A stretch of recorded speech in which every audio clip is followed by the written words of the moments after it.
What is up, everybody? Welcome to the live stream. Welcome to the live stream. Boom. We switch scenes. We switch scenes to the room scene. What's up, everybody? I'm very happy to be with you here on a Sunday afternoon. Yes, I was distracted. Trying to read the chat. And thinking about some of the questions that you guys asked. So that's what we're going to do here. We're going to answer your questions. You guys are going to ask questions. I'm going to queue them up, well, we're going to answer them. So you guys are asking some questions in the YouTube chat right here, including this one. Ooh woo, ooh woo. Can I get a ooh woo? How about a oh yeah? Can I get a? That's all I've got.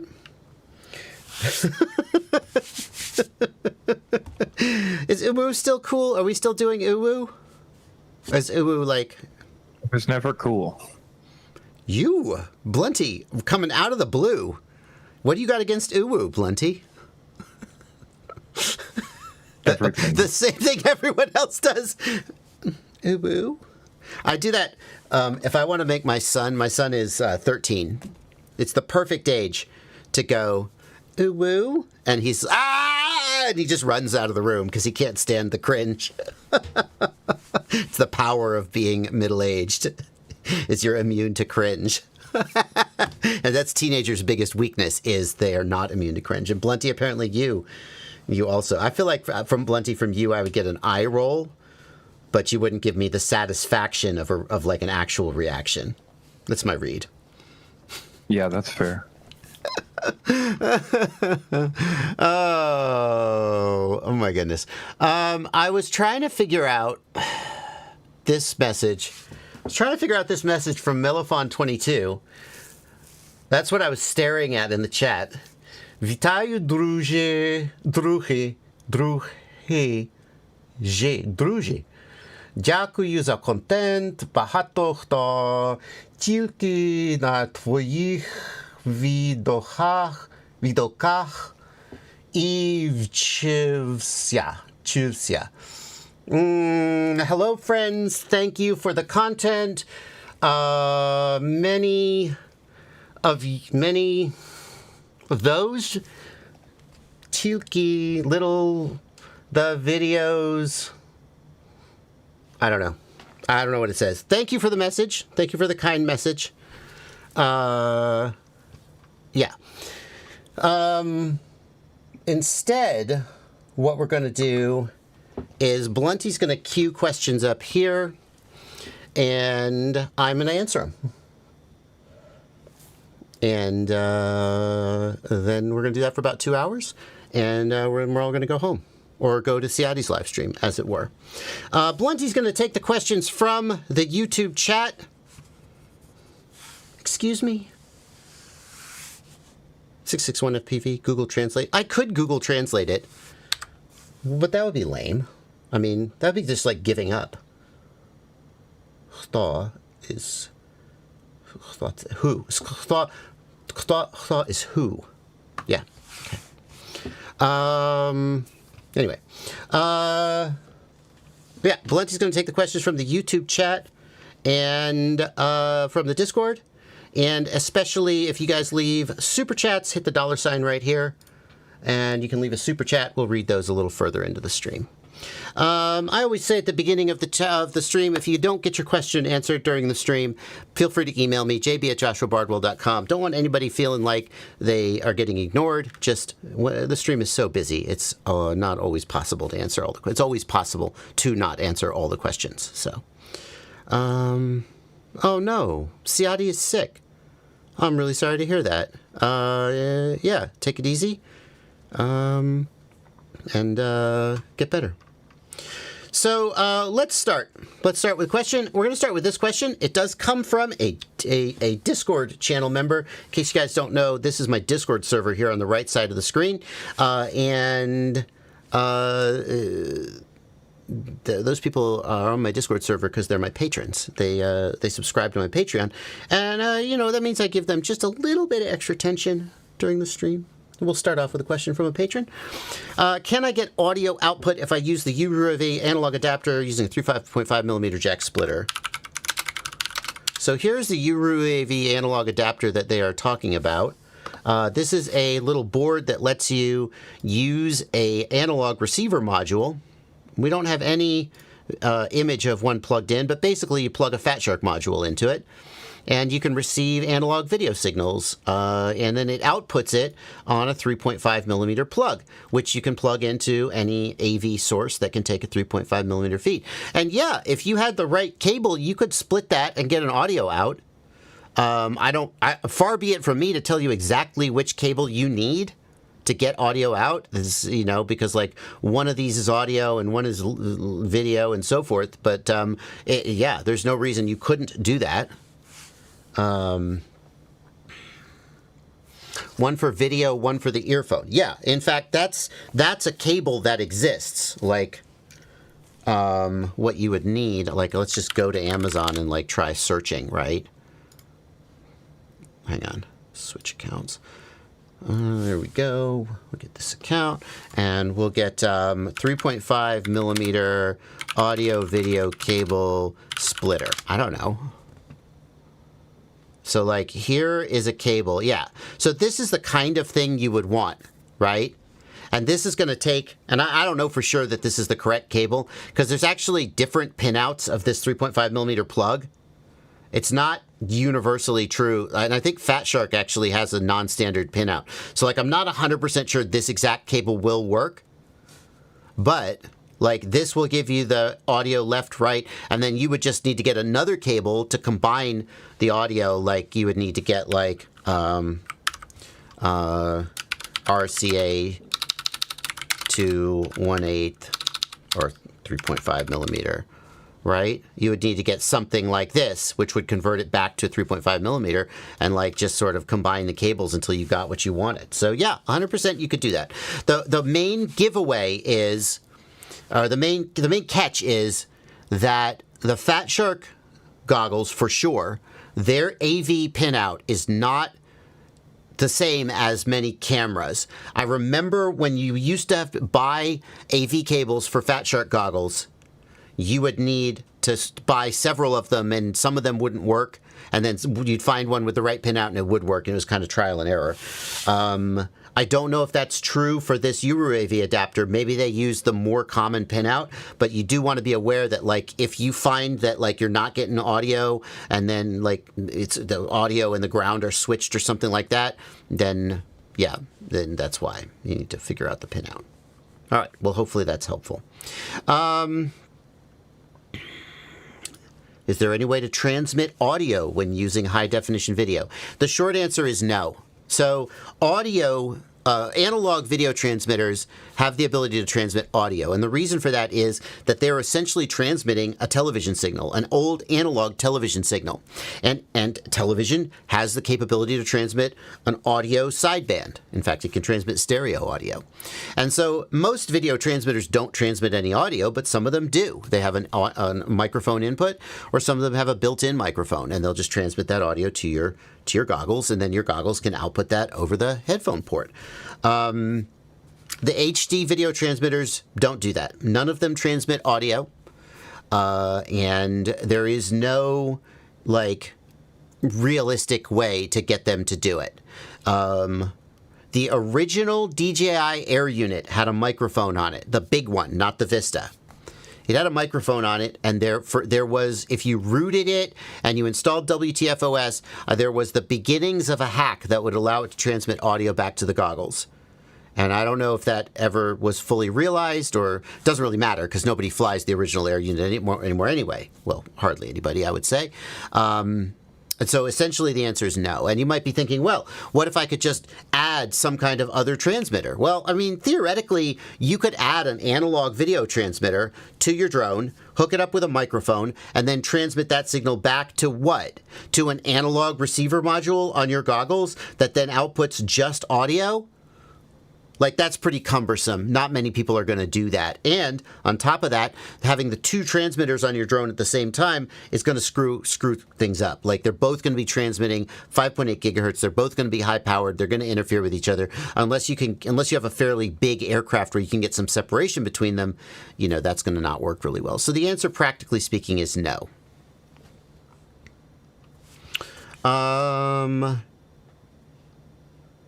Let's see here. Solder isn't sticking to my XT60 pad. I have no idea what's wrong. What should I do? Let's see. The reason the solder isn't sticking is because you are not heating up the pad enough. So when we think about soldering, the whole goal of solder is to heat the pad enough that it can melt the solder, and then that is the basis of soldering. So the analogy I like to use is when you're cooking, and let's not talk about cooking on like a grill where we're using direct heat to cook the food, okay? But let's talk about cooking on a stovetop. When you're cooking on a stovetop, your goal is to heat the pan. You put heat into the pan, you put the food on the pan cooks the food, okay? The stovetop heats the pan cooks the food. That's the analogy I like to use for soldering, because people think that the goal of soldering is to use the soldering iron to melt the solder. That's not it. That would be like putting your steak directly on the stovetop, which would cook the steak, I guess, but it would kind of make a mess. The analogy falls apart a little bit. When you're soldering, you need to think about applying heat to the pad such that the pad becomes hot, or the wire, or whatever it is you're soldering, such that it becomes hot, and then the solder melts, and, then you complete the joint.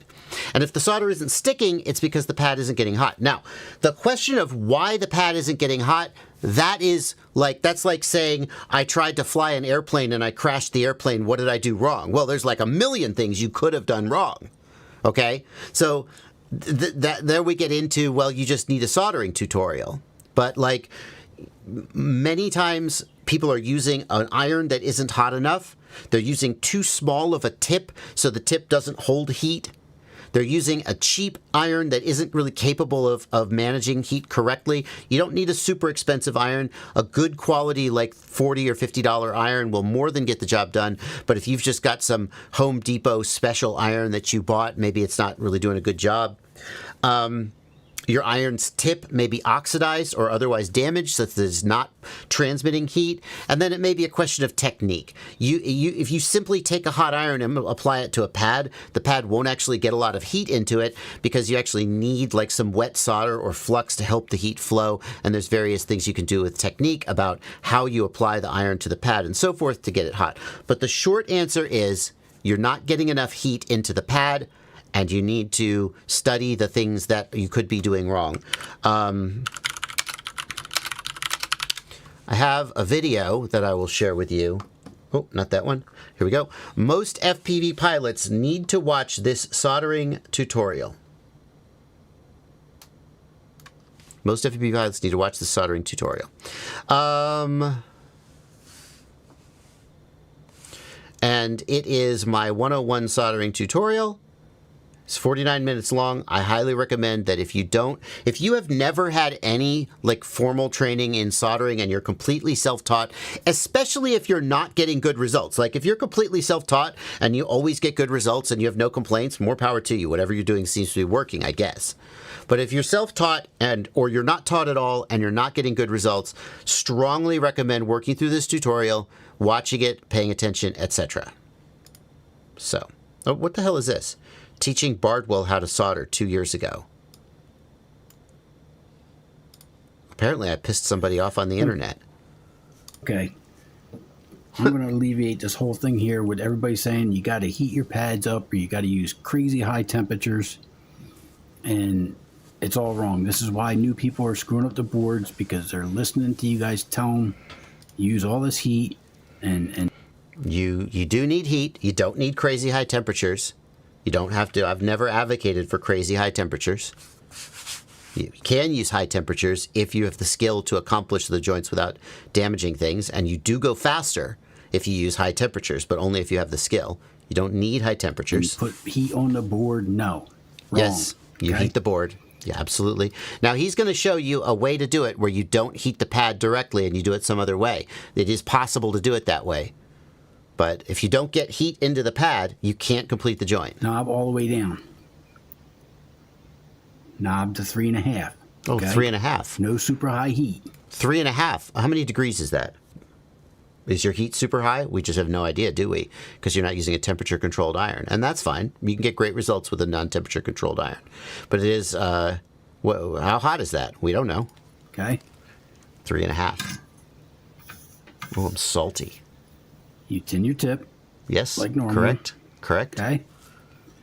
Put your solder on your pad. You touch Yeah. it. Oh, look, you're heating And the that pad. quick,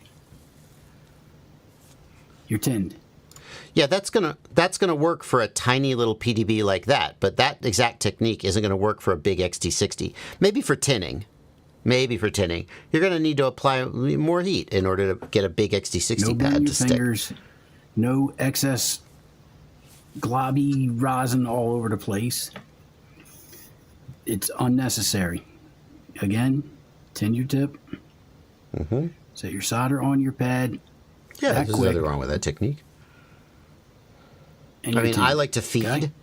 I like to feed the solder because I like to control how much solder goes onto the pad. Laying the solder across the pad and coming down on top of it, you maybe that's the right amount, maybe it isn't, but there's nothing wrong with Yeah. that technique. The question Joshua Bardwell posed to Oh. me is, I did. how do you solder 12 AWG wire to a pad without touching the soldering iron to the pad? Okay? I'm not sure that's right. I know exactly what he's going to do. He's going to heat the top of the wire. The heat is going to flow down through the wire, and eventually the pad will get hot too, and then it'll solder down. I'm very familiar with that technique. I'm not sure why. There's clearly been a misunderstanding, but feel free. Now, Go ahead. since we're using such a big wire, again, we're going to tin our iron. We're going to add more solder here You're adding more. Okay. and get a decent size. Okay, so that technique where you just lay the solder on the pad and touch it, that wasn't sufficient. bowl on there. Okay, Yeah, no, I agree. That's the right nothing thing too to do. ridiculous. Just 100%. bigger than normal tinning. Okay? Yeah, absolutely. Fully agree. This guy I'm going knows. to turn my heat up to 5. Oh, we're turning our heat up. I thought we didn't need a lot of heat. We're turning our heat up now? I agree. Fully agree. Okay. No cranking the iron up again. All Oh, the way. not, Give it a minute or two only to here 5, though. Only to 5. to heat up.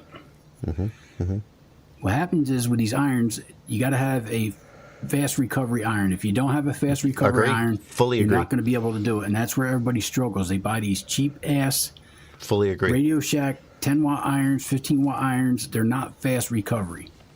We are not plumbers. You don't need all that rosin. You don't need, I mean, flux helps. you know, do the same thing. Get a good sized right. ball. Oh. So that's See, gonna- this technique I don't like. The technique where you excessively tin the iron and then use the iron to carry the solder to the joint, don't like that technique. And the reason is that as soon as the solder touches the tip of the iron, you're cooking the flux out of the solder. And once the flux is cooked out, then you're not going to get a good joint. So, like, there's people who essentially treat the iron like a paintbrush. They glob a bunch of solder on it, and then they carry the solder to the joint. And you're on a clock. What I'd rather do is apply the iron to the pad or to the wire, begin to heat it, and then feed solder. And that way, the solder is maximally Transfer from the soldering used. iron to your wire, and then See, turn look, do you see that smoke coming out? That's his flux cooking off. is going to make the wire heat the pad up faster. Do you see how there's very little smoke coming out? Oh, you can't see because I'm in front of it. There's very little smoke coming out now. Yeah. He's burned off almost all his flux. Now, that may work for him because he knows what he's doing and there's more flux in the solder on the pad, but that's going to create problems for a beginner who doesn't know the technique to work around it. All right. Well, I think we spent enough time. I mean, we should at least let him finish. Let him finish.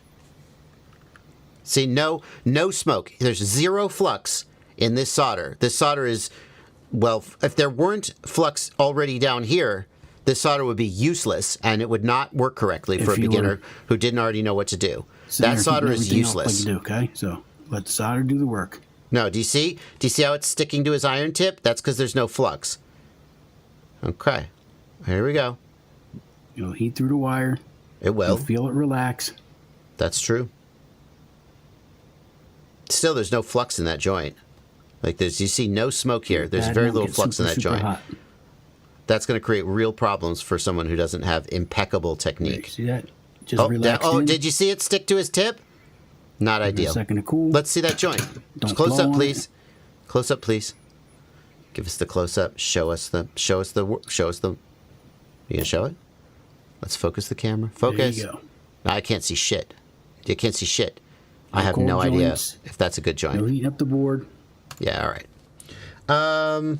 All right. Anyway, well, just respond to a 2-year-old video where somebody critiqued me or something. Anyway. Oh, look, I apparently replied. I replied 2 years ago. Anyway. Fun. The internet's fun, isn't it? Let's go back to helping people. We're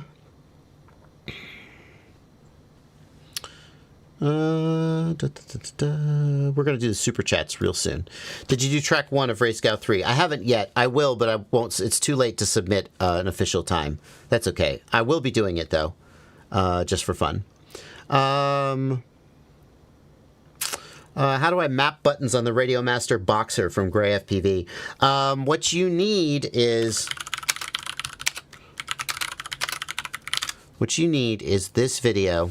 Please build an FPV drone in 2023, Part 9, Betaflight aux modes. Just search for this video, please. That video will show you what you need to do. Okay?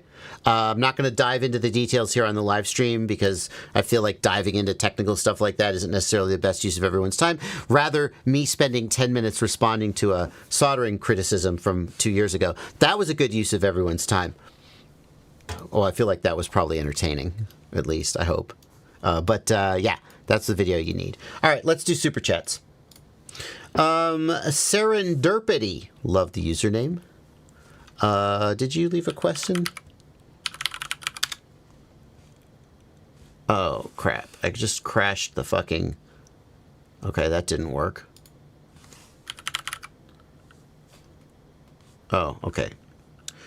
Oh, I see. I accidentally sent a chat. That was bad. Serendipity does not have any question, just wants to send $2, and I sure do appreciate it. Noopy420 asks, is there any way to turn a Cetus Pro? I'd like to give it a new frame, but I've read about others running into issues with tune a Cetus Pro. Cetus Pro, what does that not run Betaflight? It sounds like it doesn't run Betaflight. It runs something custom. If that's the case, I don't know if there's any way to tune it. I probably would not try to modify a Cetus Pro if it comes from Beta FPV and it's got, it's just a bind and fly, it's ready to go, especially if it doesn't run Betaflight and there's no way for you to easily reconfigure it. It runs Silverware. Yeah, that's what I wondered. So can you configure that? So here's a Reddit thread where someone is asking, do we have a configurator to connect to this board? This is their Silverware board. You can edit parameters and reflash the firmware using this tool. So it sounds like it is possible to PID tune. Oh, wow. You can PID tune via gestures or by editing the PID.c file. It sounds like you have options. I'm not sure I would bother, though. You know what I mean? I'm not sure I would put myself through the hassle, especially because if you've got the Cetus Pro, it's not like the Cetus Pro is this ridiculously performant power system to begin with, so I'm not sure what you're going to get by putting it on a different frame. Maybe better to just leave the Cetus Pro as it is and then build a different quad or buy a different quad if you want something that flies different. Nevertheless, it does seem like you can modify the PIDs in Silverware using those techniques. I'll put that on screen again, and I'll put the URL in the chat for those who want that. There we go. A secret talent. Do you have a secret talent, and can you do it right now? Thank you for $2, Robocopter FPV. I actually already used my secret talent this live stream.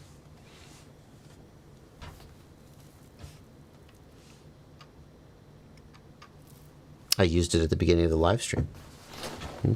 I'll leave it at that. Is WTF-OS OSD with DJI goggles V1 and B4 4.2 possible? Betaflight 4.2? I think so. I'm not sure. Maybe not. Because WTF-OS implies that you're going to have the whole OSD, and I'm not sure 4.2 supports that. I'm pretty sure that's 4.4. I think so. I think 4.4 is where you get the full MSP OSD. Yeah. I love it when people say that my live stream is pre-recorded or that I ignore the YouTube comments. I'm literally doing super chats from YouTube right now. I'm reading super chats right now. Assuming, anyway. I love the internet so much. Anyway. Let's see. Make sure that I'm not, yeah. Anyway. There you go. I am responding to your live stream comment. Nice to see you. Peter Jacob. Thank you for 20 euros. I had a bad crash when I attached my GoPro to my Nazgul DC-5 when the quad was flying midair. 3 of the prop ends blew off, and now I'm worried this might happen again. Why did this happen?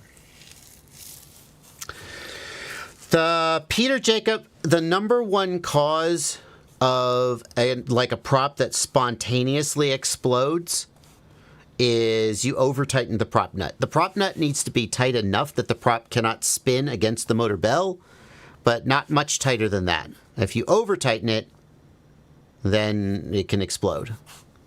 But the hub will explode. The blades won't fly off. Did you use Loctite on the nuts? That's a good question. Loctite will disintegrate the plastic. Don't use Loctite. Yeah. Brazen Fox, thank you for a $5 super chat. I built a JB kit and had to replace the flight controller after a crash. Now a motor doesn't work. 3 beeps works on the old flight controller, flashed, and no continuity issues. If the motor works on the old flight controller, you can assume that this is not an ESC or motor problem.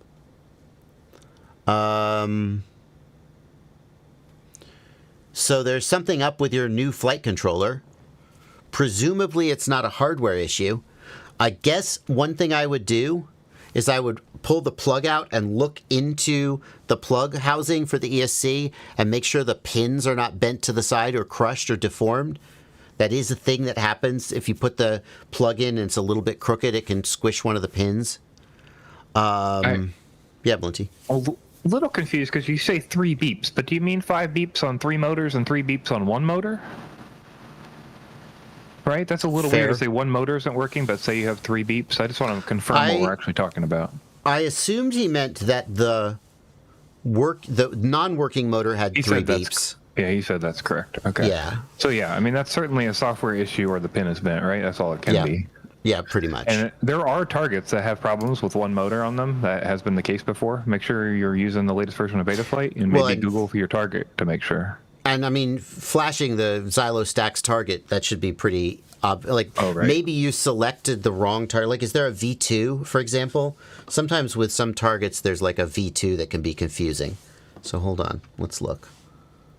If we go to update firmware, and we go over here to firmware flasher, if I type stacks, okay, how about Xylo? Xylo F4, that's the only target. Is that the correct target for my flight controller, for the stacks flight controller? I guess it must be. There's not like a V2. Let's double check that that's correct. I think it is, though. There's a V2 of the flight controller, but I'm not sure that it used a different target in Betaflight. Doesn't say. Lame. A little bit lame. Xylo Stacks V2 manual.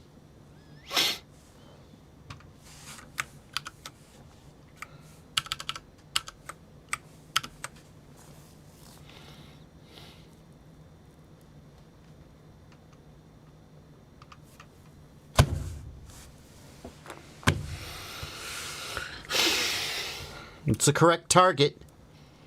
Hey, everybody, I got this flight controller. I want to flash it. I need to know the correct target. Just look at the flight controller. Oh, well, someone already flashed it with the wrong target, so now I don't know the original target name. Well, F you. We're not going to put that information anywhere where you can find it.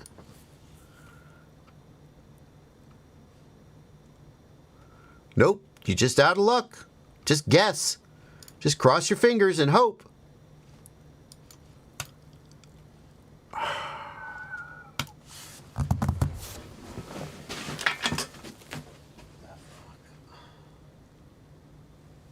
Where's Mother's freaking quadcopter? Where is it? Where is it? I don't know where it is.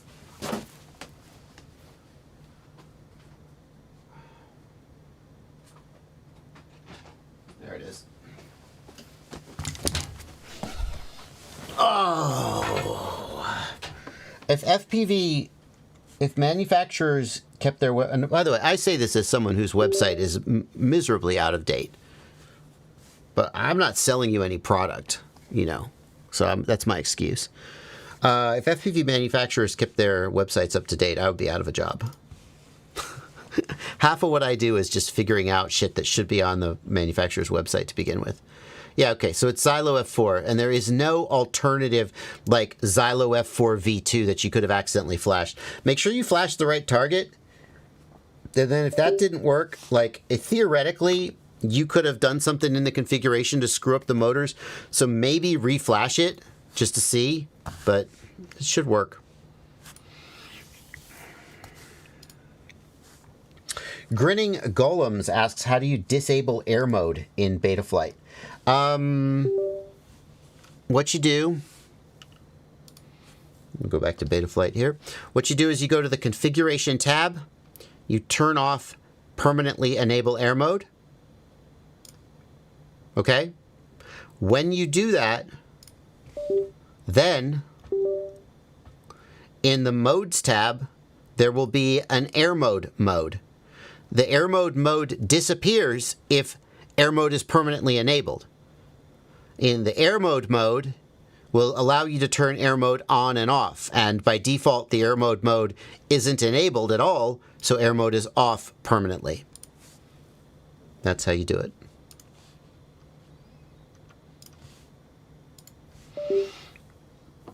We got a €6 super chat here from Vince. What happens if you set up GPS failsafe, but somehow midair you don't have SATs locked anymore? Will it drop down? Yeah, absolutely. If you need to have GPS lock at the time you take off in order to set the home position. If you don't have that, then GPS rescue will not work until you land, have GPS lock, and rearm to set the new home position. What copter parts for fast vertical mountain dives? I mean, I would look at a 7-inch, like the Gep RC Moz 27 or the iFlight Chimera 7. I think most people would say that for mountain diving, a 7-inch is sort of the minimum that you want in terms of prop size. Larger prop sizes are going to give longer flight and more stability, but also more issues with props balancing the props, and more issues with vibration in the camera. So there's a bit of a trade-off there. But I would say like there's ample 7-inch drones. The Gep RC Moz 27, the Gep RC Mark 5 7-inch, and the iFlight Chimera Pro are all solid 7-inch bind and flies. And if you want to build your own, which, okay, more power to you, just look at like the size of motors they use and so forth, and that'll get you in the ballpark. But the frame is going to be one of the main choices you make. And as long as you're buying the frame, like the bind and flies are pretty solid and not that much more expensive unless you just desperately want to build your own, in which case, again, more power to you. The bind and flies are pretty freaking good. Okay. Did anybody figure out what Blunty? Did anybody figure out what my secret talent is yet? I haven't seen anybody guessing. Do you know what it is? You don't have to say what it is. You can just say, yes. Did you? Yeah, you know what it is. Notice! How dare you? How dare you? How dare you? I'm offended that you would suggest that. That is incorrect. That is not my secret talent.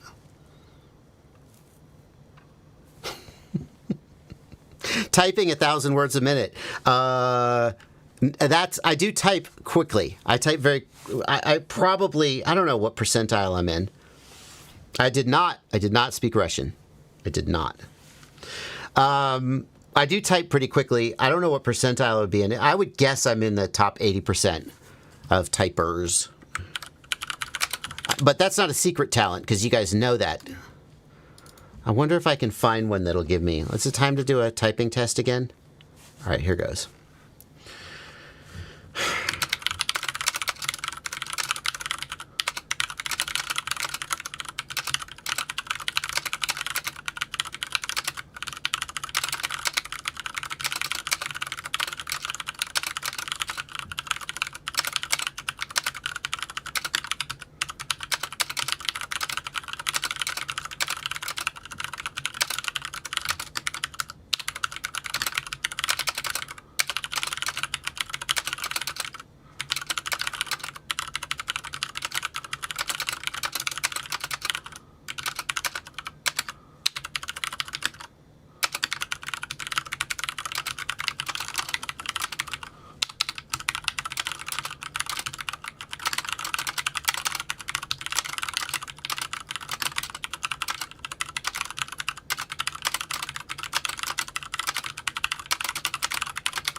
Okay, how'd I do? 113. I get up to around 125, I think. But where I want, like... And that was without a lot of numbers. If you throw in, like, number row and symbols, I get slower, but I guess everybody does. 117 with no typos, 113.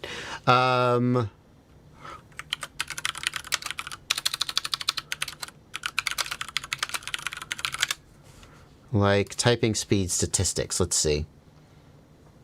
Average typing speed 52 words a minute. Let's see. What I just want. Yeah, legal 60 words a minute. Oh no, I'm way above 80%. 82%. No, I just want a histogram. Typing speed by generation. Typing speed. Average typing speed by number of days. No, I just want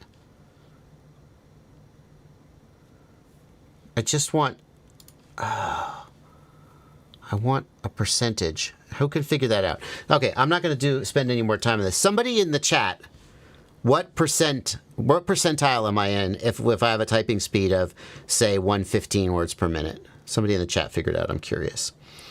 Anyway, continuing on. My Speedy F7 has 0 volts in the OSD after coding it. What to do? You broke the voltage divider somehow when you conformal coded it.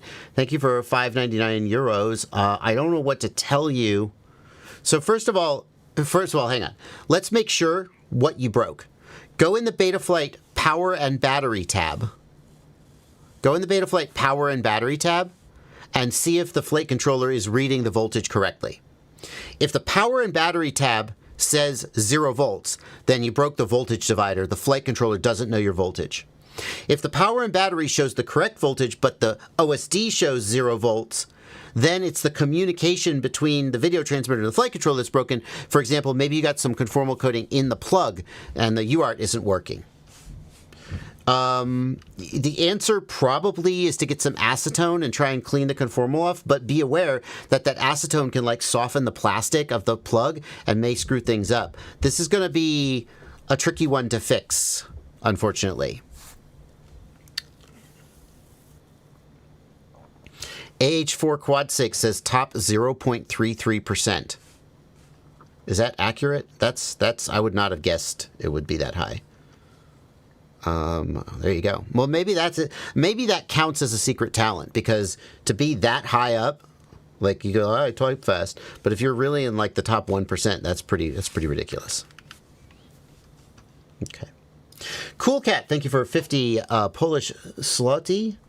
I have a problem with SpeedyB 50 amp ESC. After a few crashes, one of the ESCs plays the sound twice, and when I try to arm, it doesn't, and says dshot to lem. Is my ESC dead? I'm afraid that those are all signs that the ESC may be damaged. Yeah. It's not a good sign. It's possible that it's the signal wire and not the ESC itself. And if you wanted to investigate that, the way to do it would be to switch two signal wires. Okay? Do you see that if the signal wire was the problem and you switch two signal wires, then the ESC that's bad will change? If you switch the signal wires at the ESC side, then which motor refuses to spin will, I don't know. See, because it could be the input on the ESC or the output on the flight controller. It gets fiddly. The logic gets fiddly. So, but that's the answer, is you switch the signal wires and see if the bad motor moves or if it stays the same, and that kind of tells you what's going on. So, anyway. My live stream is crapping out. Is my live stream crapping out? It looks like it is. I don't show any dropped frames. Anyway. It seems like 100 plus words per minute is fast. 120 words per minute is professional. I think I could hit 120 words per minute with a little bit of a warm-up, and if there weren't too many like numbers and punctuation. 115 word per minute is top 1%. Hell yeah. I'm in the top 1% of at something. That's kind of cool. I'm going to tell my wife, and she's going to be so impressed with me. Honey, I'm in the top 1% of typists. What? She says she'd like me to be in the top 1% of building her a duck pond. Fair.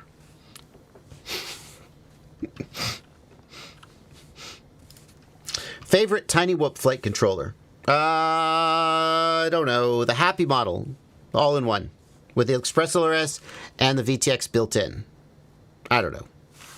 Whatever flight... Here's my favorite Tiny Whoop flight controller. Whatever flight controller is on the Tiny Whoop that I'm flying right now. Like right now, the Beta FPV Air 65 is a really nice flight control... really nice Tiny Whoop. What flight controller's on it? I don't know. Don't care. Tiny Whoops to me are all a package. The only thing I really change on Tiny Whoops is sometimes I tweak the motors just for fun. But in general, like, you're going to buy a Tiny Whoop, and it's going to come with a frame and a flight controller and a VTX, and it's just going to be what it is. You know? And if I want a different one, I'll get a different one. But I'm not going to like swap. By the time you swap the flight controller at a Tiny Whoop, you practically may as well have just bought a whole new Tiny Whoop. And that's what I do.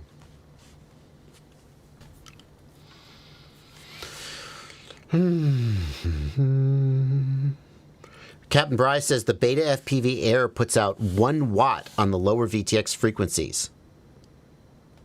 So what you're telling me is that they have a 1 watt VTX on that thing? Because that's kind of shitty, but also kind of awesome. Is that legit, Captain Bry? Do you actually have the tools to verify that?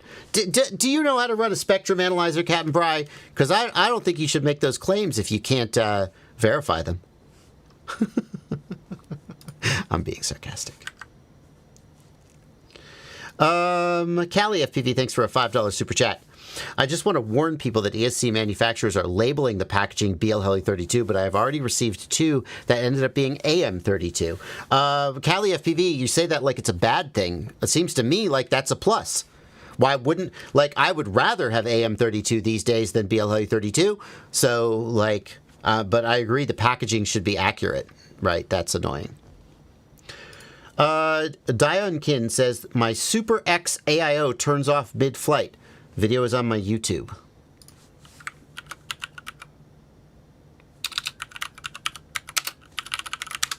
Okay. Dionican.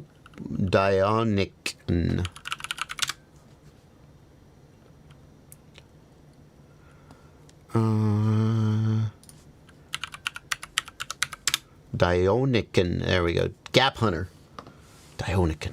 Video on my YouTube. This is risky.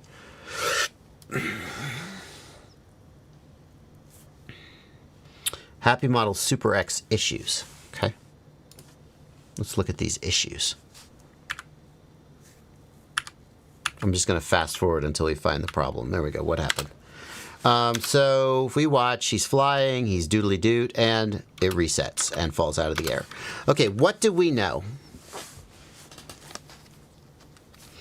I'm frame forwarding using the greater than sign. It's a thing you can do in YouTube. The voltage, battery voltage, 3.8 volts. So this is not a case of a battery dropout.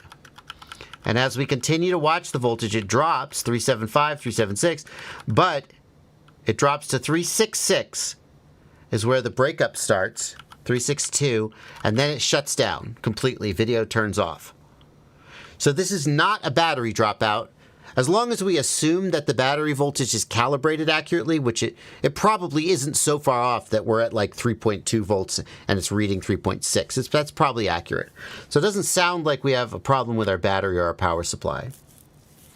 We lose video. Video comes back. At no point does the video go to static. Well, we only have 2 frames here, so it's hard to judge. I would think that if the whole quadcopter lost power, we would see at least 1 frame of static as the video transmitter turned off. Here, we have the sync pulse from the camera coming back. A lock sync, and we get, there we go, video's coming back. The goggles haven't locked onto the sync pulses yet. And we are falling out of the sky. And one more piece of evidence. No OSD. No OSD. Hang on, wait for it. There it is. Betaflight. So the flight controller rebooted. And we're losing video here, but I think it's just because he's crashed and he's down near the ground. So, video transmitter stayed powered up is my assessment. Flight controller rebooted for no reason. No evidence of a power loss. Especially because this is an all-in-one, it seems likely that if the flight controller lost power, the VTX would lose power too. To me, this is I would say this is a bad flight controller. It's damaged in some way. Blunty, thoughts? You're a good troubleshooter. What do you got? Well, I haven't troubleshooted in a long time, but so the camera dropped out and the flight controller rebooted. So if the flight controller reboots, it's not feeding the 5-volt back? Like, is that what's happening? Like, is that why we're losing the camera? 5-volt back. 5-volt. That's a good question. 5-volt back would stay on. Would the feed to the VTX drop out? No. The feed to the VTX is different, though, right? It's going to be from BAT, or no? It'll be a different back, maybe? Well, what I mean is that if the flight controller reboots and the camera stays powered up, we will see the camera feed will be uninterrupted. We would never see that black screen. Yep. The OSD would go away. But so we know that the flight controller and the FC lost power. Maybe the camera. Yes, I'm sorry. The flight controller. I'm sorry. Yes. Right, or in a different back, and the 5-volt back is the one that dropped out, right? Yeah. Like that would be my thought process. So the brownout on the 5-volt back enough to drop the camera and the flight controller. We don't want the Super X HD. We want the analog one. So the Super X AIO has a built-in VTX. However, I guess we don't know whether the video transmitter is powered from like 3.3 volts or whether it's powered from VBAT. I would guess that it's powered from 3.3 volts, but I guess I don't know that for sure. I mean, either way, right? They're not like on a switch, so those will pass power when if the 5-volt drops out, right? It can't be 3.3 volt because the 5-volt feeds 3.3 volt on all these ports, right? They're not separately fed. Yeah, but this is a 1S. It's a 1S. It's a 1S, so you would have. I would think, and I'm making this up. You're going to have a 5-volt step up, and then you're going to have a 3.3 volt. I don't know. Would you have a 3.3 volt? Normally, you put it behind the 5-volt, right, to make sure it's cleaner. I know, but I wonder, and this is the first time I've had this thought. If you know it's a 1S board, why would you run the 3.3 volt step down off a 5 volt step up? Why wouldn't you just either run your 3.3 volt rail off a VBAT, but then I think the 3.3 volt rail would need minimum 3.0 volts. But on a 1S, I think that's safe to assume. So, like, could it be that they're running the 3.3 volt rail off a VBAT? I mean, we're just guessing now. Right. Either way, it seems like the conclusion here is that the 5 volt most likely dropped out, right? That seems to be the case. But if the 5 volt dropped out and the VTX was powered separately. I mean, that's the assumption, right? The camera is, I mean, we don't know what camera is on here. Is the camera powered by 5 volt? We just don't know. What camera is on it? I mean, the camera is probably on 5 volts. So the camera and the flight controller dropped out. The VTX didn't. I think we have to lean towards a power supply issue on the flight controller. Regardless, I would be thinking about replacing the flight controller. Or figuring out why my power supply was browning out. Like, did you add a load to the board, like an LED or something that's browning out the regulator? Anyway, that's about, I think, as far as we could go with this one. Okay. What's the most personal question you'll answer? Asks Socks and Rocks. Thank you for $2. I don't know. If you ask it, I'll tell you if it's too personal. I'm pretty like casual about some parts of my life, and then pretty like protective of other parts. So like, I guess you just let me put it this way: the more money you spend on the super chat, the more obligated I'll feel to answer your question. So, I'm just saying those feet pics are out there. I mean, they're not out there. That's my point. No one's paid enough to get the feet pics. Blunty, I have a friend, and he says, and I want your thought about this. It's a stupid idea. For your first thought is going to be, this is stupid. He says that with the number of subscribers that I have, if I were to do a gag OnlyFans, where I posted feet pics with FPV equipment, and let's say it was like a $5 subscription. No one wants that content. We all agree no one wants that content. But he argues that with the number of people I have as subscribers, the number of people who would subscribe to a gag OnlyFans just for the laugh, that would be so like lucrative that he's like, I don't know why you haven't done it yet. And I'm like, that's stupid. Shut up. Yeah, I agree. That's stupid. Okay, but here's the question. Setting aside that that's stupid, do the numbers work? So, like, I have 350,000 subscribers. That's not even the right number. But I have 350,000 subscribers. No matter what you calculate here, the numbers don't work. You know why? Why do you say that? Why? Because your hours are better spent somewhere else. You would make more money regardless. I don't know. That's what I wonder. 100%. I know. I already know. You could make shirts and make more money. You could make the socks and sell more. You know what I mean? You're like the amount of people that decided to a gag feet pic versus some drop of merch or extra service you provide or something. Like you would get more value out of those hours, right? That's just like I think that's pretty obvious. I see your argument. Yeah. Let's say that video, I don't care how many subscribers I have, because like that doesn't matter. But let's say that like I release a video, Bardwell starts an OnlyFans, and it gets a ridiculous number of views. Let's say it gets 100,000 views. That's a lot of views. Like my semi-popular videos get 40 to 60,000 views, and I think those are doing pretty well. So a video that broke 100,000, I would say is pretty high up there. Let's say it gets 100,000 views. Let's say we get a generous 2% take rate. 2,000 people click through. Let's say it's a $5. What's an OnlyFans go for? I have no idea. Let's say it's $10. That seems high, just for a laugh. $10, 20 grand. So I don't think that's not like an insignificant amount of money, but in terms of like spending my viewers' attention. And there's zero chance. There's zero. I would bet you $20,000 that wouldn't happen. You don't think?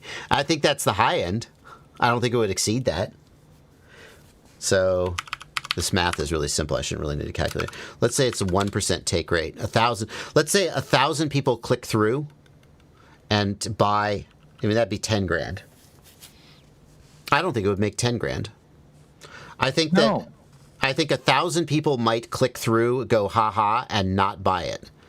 And then the actual take rate for people who actually sub to see the pictures would be even lower than that. It's like 4 or 12 or you something. think I could, how much money do you think I would make? If like it was $100, $300. No, I'd take the bet.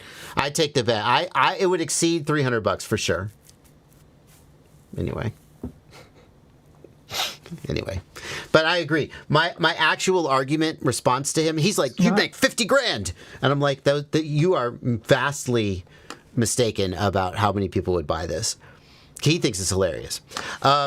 But the real reason the answer is no, that'll never happen is because I just have better things to do with my time. Whether that's things that make me more money or just things I would rather be doing. I don't want it. I'm not that interested in doing it. So.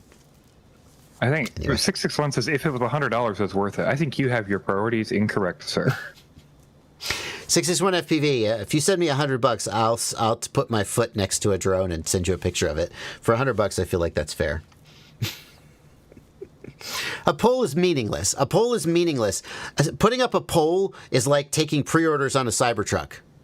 Doesn't matter until it's actually time for you to like put up or shut up. Okay. Which male FPV pilot would make the most money on OnlyFans? It's a good question. Bachgrinder. If Bachgrinder started an OnlyFans, I feel like Bachgrinder would like lean in. He would do a good job with his OnlyFans. Phil Fraybot. Kids these days don't know who Phil Fraybot is. Phil Fraybot, he's currently, I think, a cinematic pilot. Used to be, maybe still is, a male model.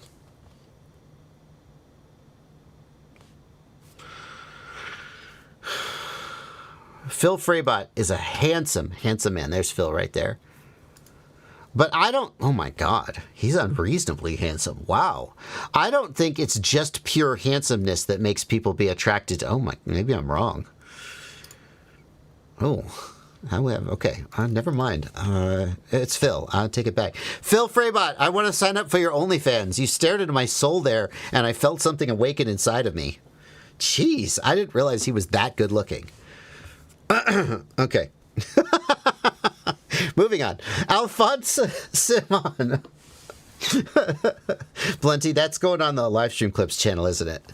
Yeah, I know you don't want to, but it has to. The content is too good. Yeah. It's going to hurt you the whole time. Alphonse Well, I have to Simon. watch it again and edit it. Because you have to edit it. Alphonse Simon. Looking for a unique project to run on 4S 1500. I have 6S 5-inch freestyle, 6S 5-inch racing, 6S open for a drone that requires a 4S. Why are you trying to find a drone to match with your battery? Why? Well, you can fly a 6S 5-inch freestyle on a 4S. It actually flies fine. You just don't get a lot of top-end punch. But if you try to do like flowy style, it works pretty well. For racing, no go. The only reason to run a 4S on a 6S racing is if like you're practicing and you're trying to improve your lines, so you're intentionally reducing your power to try to race clean. But like, I don't know, you want a drone that requires a 4S, just build a drone with 2700 kV motors, or maybe just use that 4S battery as a goggle battery and don't use it. Like, do you not have any 6S batteries? If so, why did you buy a bunch of 6S drones? I'm going to assume the fact that you bought 6S drones means you have 6S batteries, so like just set those 4Ss aside until another time. Go ahead, He says Bunty. he lost his 4S drone, so he wants to know what to do with the batteries. Just put them in storage mode and put them away until, there's no, harm in just setting them aside. You don't have to fly them. If you really, really want to fly them, try them on your 5-inch freestyle drone. And you don't rely on high throttle maneuvers. Just use smooth, flowy lines. It's pretty fun.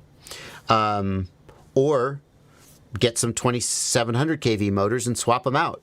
And then now you have a 4S drone. Use them on a wing. Yeah, that's nice. That's a good idea. A 4S 1500. Yeah, you could use that on a Cinewhoop, I guess. It's kind of heavy, though. Like, how many 4S do you have? 6.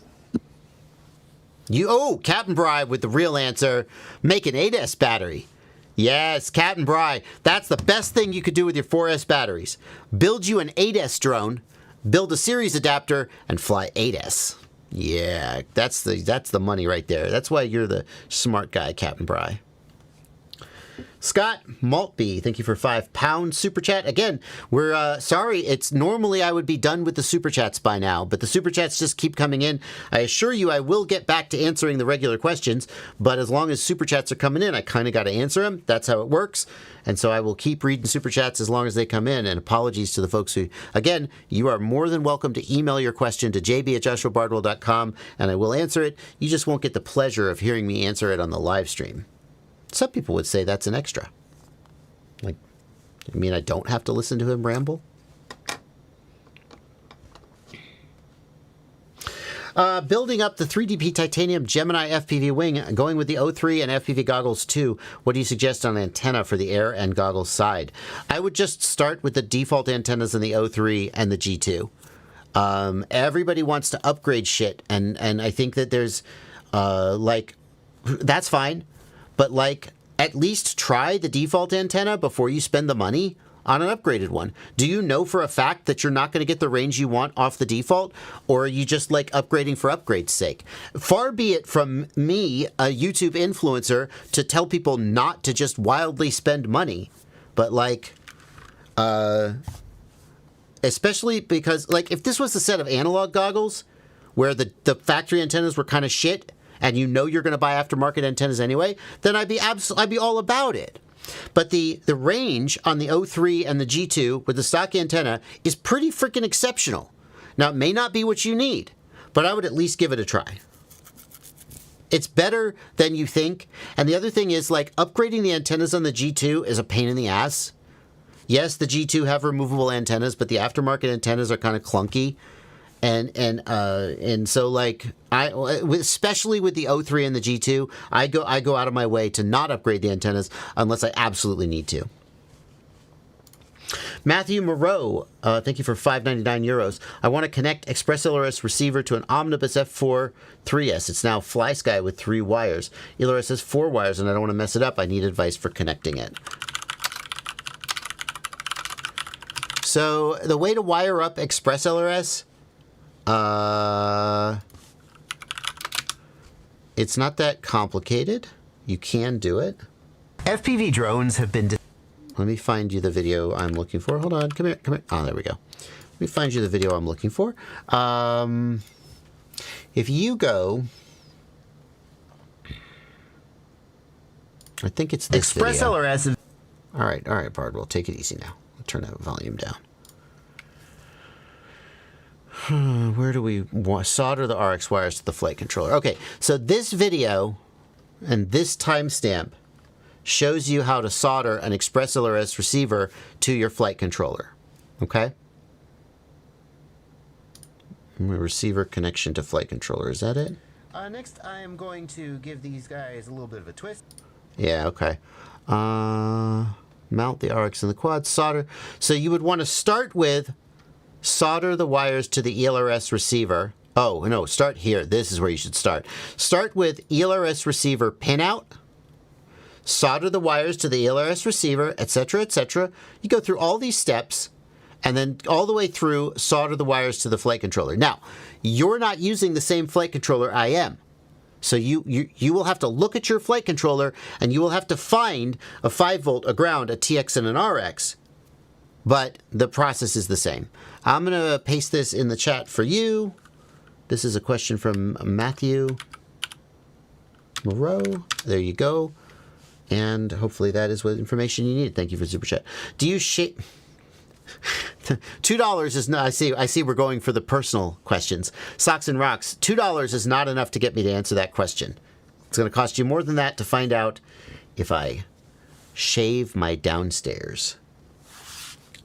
I assume you're asking about my carpet. I shampoo it and vacuum it.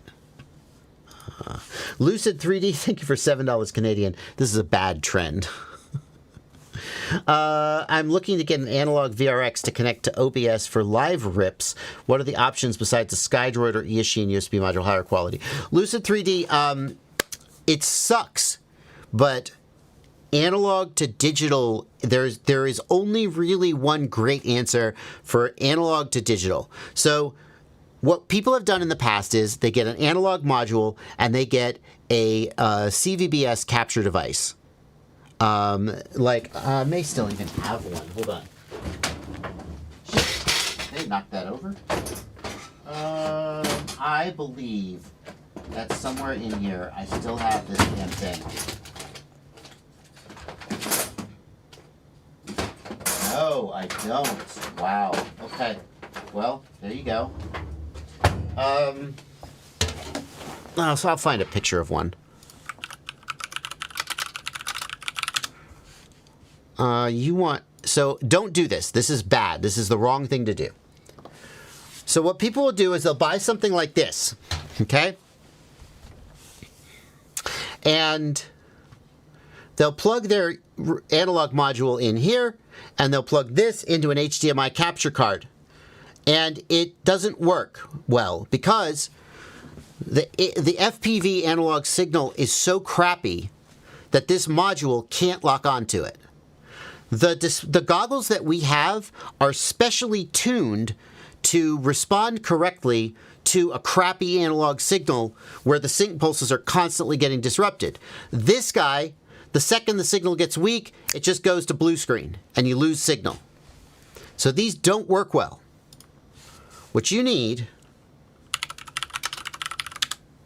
is this. Now, if you have a set of HD0 goggles, that'll work fine too. But you may not have a set of HD0 goggles. If you want to live stream analog feeds, I would buy this monitor solely for the purpose of live streaming analog feeds because the HD0 system is very good at receiving an analog signal and it outputs it over HDMI. And then you just use an HDMI capture card and that's how you would do it. The HD0 goggles and the HD0 monitor are the single best way to live stream analog signals because all other analog to digital receivers don't deal correctly with the shitty analog signal that comes off an FPV feed. Now, if you have all the money in the world, not the VTX, VRX, or the Event VRX. If you have all the money in the world, you could get something like this, which is the HD0 Event VRX, and it's doing basically the same thing, but it does 4 channels at a time, and that's pretty cool. But this is something that HD0 has really perfected in a way that I don't think anybody else has. And I struggled with this for years when I was trying to do analog capture in a way that accurately represented what I was seeing in the goggles. And this answer didn't exist. And now that it does exist, analog is not as big of a deal as it once was, and I'm not as excited about it as I would have been if it had happened 5 years ago. But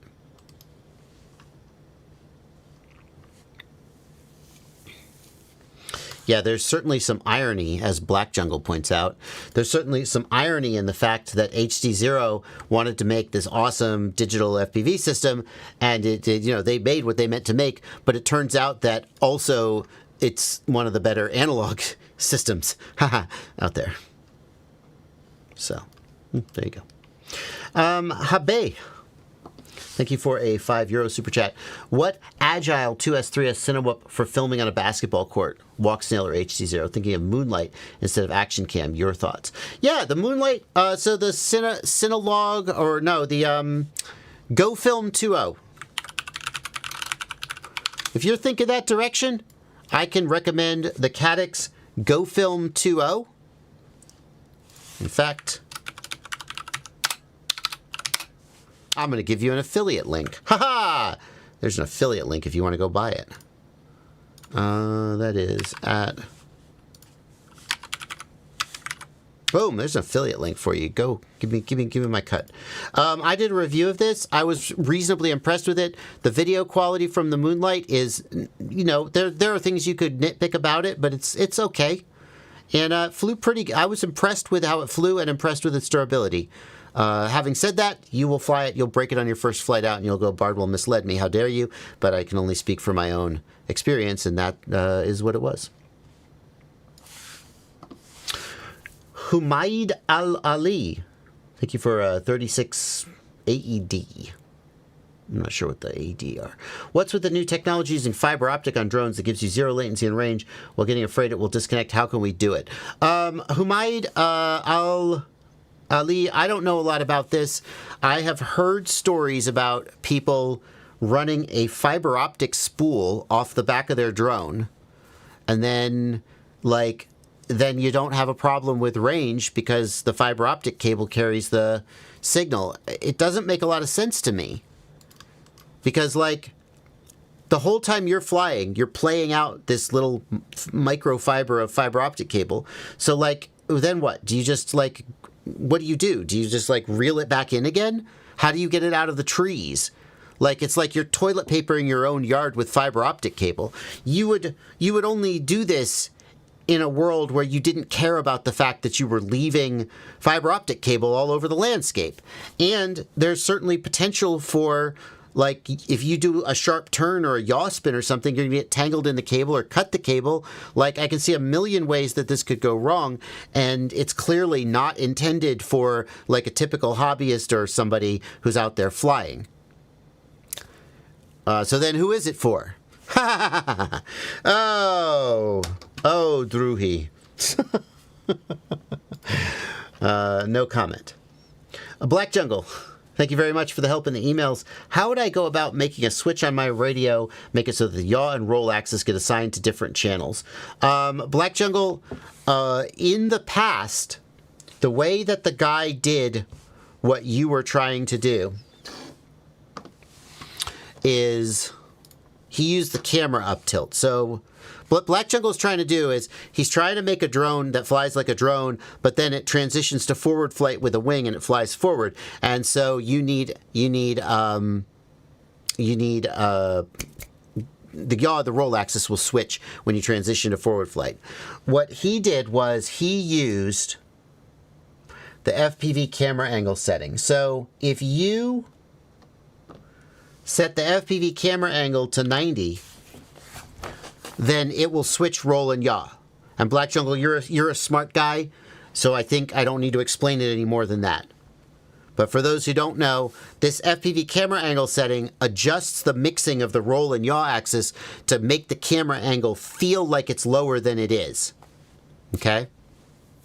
And if you set that to 90 degrees, it will essentially switch roll and yaw. So then, how did he switch it? I think the way that he switched it is that it's part of the rate profile. Let me double check that. I need a flight controller plugged in order to do that. Hold on.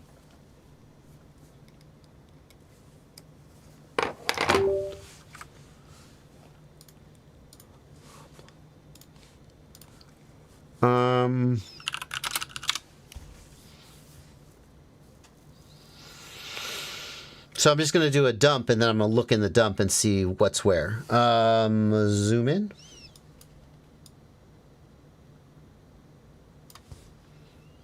Let's see. So here's a rate profile. Is the camera up tilt in the rate profile? Damn, it's not. How did he switch it then? That's interesting. I really want to know.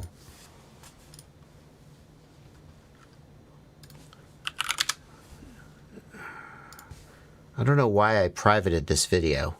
Black Jungle pointed out that I privated this video. I'm not sure why.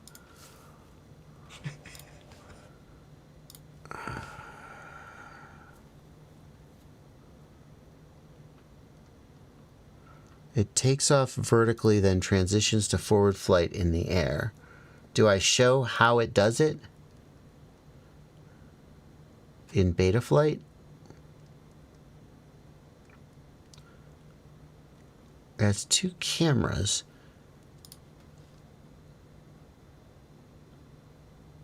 So this is an old quadcopter I reviewed that did what Black Jungle was asking about.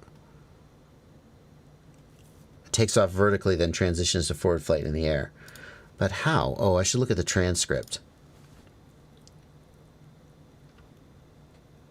Why is this link hidden?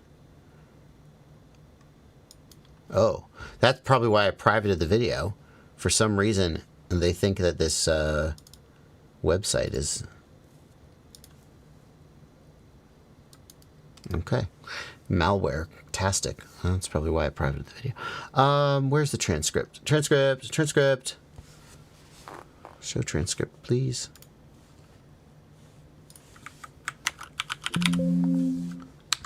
Oh, gracious.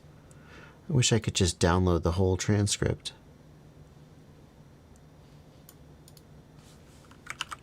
Oh my god. Okay, I guess it's not in there. So, Black Jungle, I'm afraid I'm not going to be able to help you. Well, no, that's not true. I will help you. What I would rather do is I do it with up-tilt compensation, but I can't figure out how to change up-tilt compensation in flight. So, you could just do it in EdgeTX. That's right. That's what you should do. You should just do it in EdgeTX and just use different input lines based on the switch position. Easy peasy. I really thought you could do it in Betaflight. Anyway.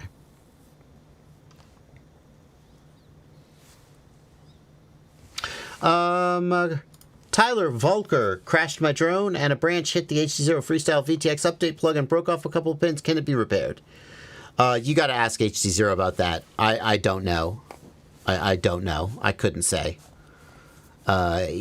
Probably, if you were to contact HD0 support, they might say, hey, send it back to us and we'll figure it out. And then they might just send you a new one and say they repaired it or something. As far as fixing it yourself, it's going to be tough. How do you get OSD overlay from DJI O3 on DVR? Halen Drone, thank you for 25 Norwegian kroner. That's going to be the last super chat we do. I'll round up some more at the end of the stream, and I want to get back to the other because we've been going for like an hour on the super chats. The answer is if you are using the Goggles 2 or the Integra, they record the DVR in the video. They record the overlay in the video. There is a menu option in the goggles. I think it's called camera view recording. If you turn that off, then you don't get the OSD. So if you're using the G2 or the Integra, go into the goggle menu, and I think it's in the display menu. Look for camera view recording and make sure that's turned on. If you're using the V2 goggles with the O3, you can't get OSD overlay. It's not possible. Sorry, but that's not the answer you wanted, but that is the answer. Yeah, you do get anything that's over MSP. You get subtitle files for, right? And then you could overlay that with another program, right? No, not. So you get subtitle file for the DJI OSD information like bitrate and latency.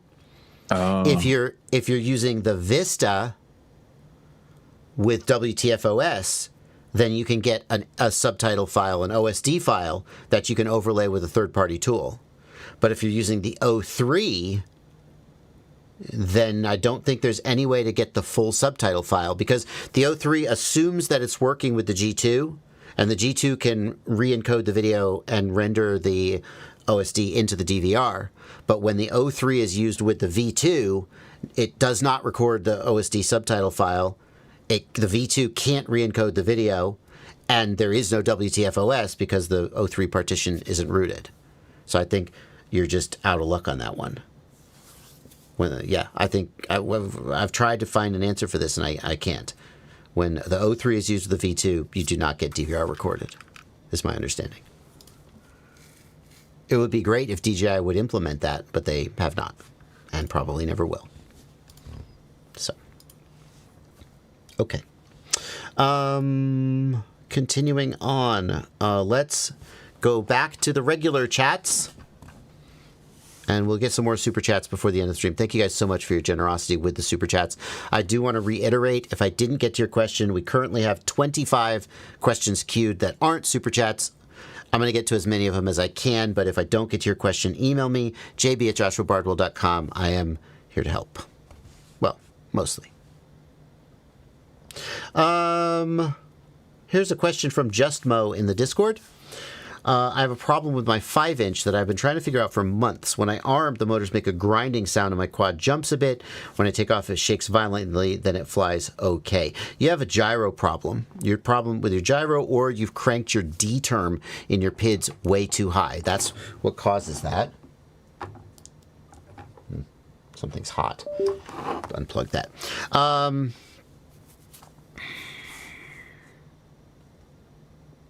X826Go says, I have the DJI O3 goggles. Do you mean the G3 goggles? O3 is not a goggle. So what can you do? Well, first of all, why does it calm down? It calms down because when the voltage drops off, then the motors get a little bit less powerful. And basically, when the battery's fully charged, the voltage is higher, there's more electrical noise, and the motors are a little more powerful, and everything is kind of over the line and goes into like this feedback loop where everything gets bad. And then as the voltage drops off, the electrical noise goes down because the voltage is lower, the motors get less powerful, and everything is just sort of like up against the line instead of over the line. So what's the answer? Well, you got to figure out why your gyro is screwed up. If you've been playing with the PIDs and filters, go back to default PIDs and filters, see if that fixes it. If you're already on default PIDs and filters, you may have a hardware issue. It is seldom the case that you just have a bad gyro from the factory, but that's not impossible. It may also be that there's something about the way you built it. Like, do you have a capacitor? Right? Are your motor screws touching your motor wires and creating electrical noise?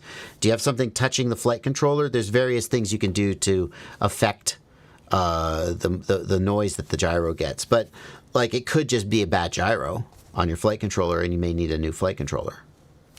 It's hard to definitively say which of those things it is, just talking on the live stream, though.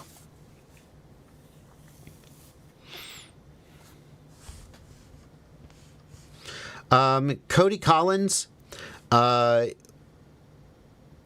you enable the OSD GPS sats show HDOP option, then the NumSats shows HDOP. Or is it NumSats? Which is it? There's no HDOP option. One of the other options shows HDOP. I think what happens is that NumSats shows both HDOP and NumSats. Okay? Yeah, so enable NumSats, I believe, is what you need to do. Off-Axis wants to know, what if you try to screen record the O3 OSD from a secondary source, like a secondary monitor? Yeah, so if you have Cosmo Streamer, C-O-S-M-O, Cosmo Streamer is a third-party device that can get HDMI output from the Goggles 3, Goggles 2, and Integra, and I assume the V2 Goggles too. If you were to do that and then feed that into an HDMI capture device and record it, you totally could record the OSD. Assuming it outputs the OSD and not a clean feed, which I'm not actually sure about. So maybe not. Well, anyway.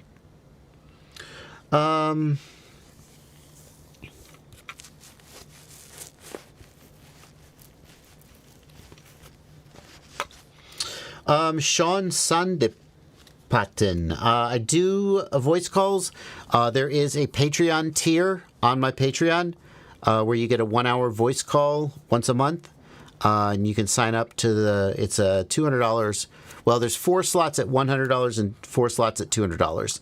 And if you think that's too much for an hour voice call, I hope so, because I love doing support via email, but I really like the flexibility to pick up and set down conversations as other things come up. I have a lot of things vying for my attention at any given time. I'm having 5 or 6 conversations at once with 5 or 6 different people asynchronously. I really appreciate that lets me like get more done, basically.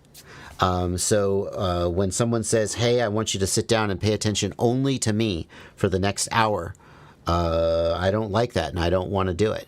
But if you really want me to, I will, but it's going to be expensive. So don't think, ooh, Bardwell has a mighty high opinion of himself, asking $200 for an hour call. What you should think to yourself is, just like answering that personal question about how I groom myself below the waist, I really don't want to do it. And if you want me to do it, despite the fact that I don't want to do it, then you have to pay me an unreasonable amount of money, and then I'll do it.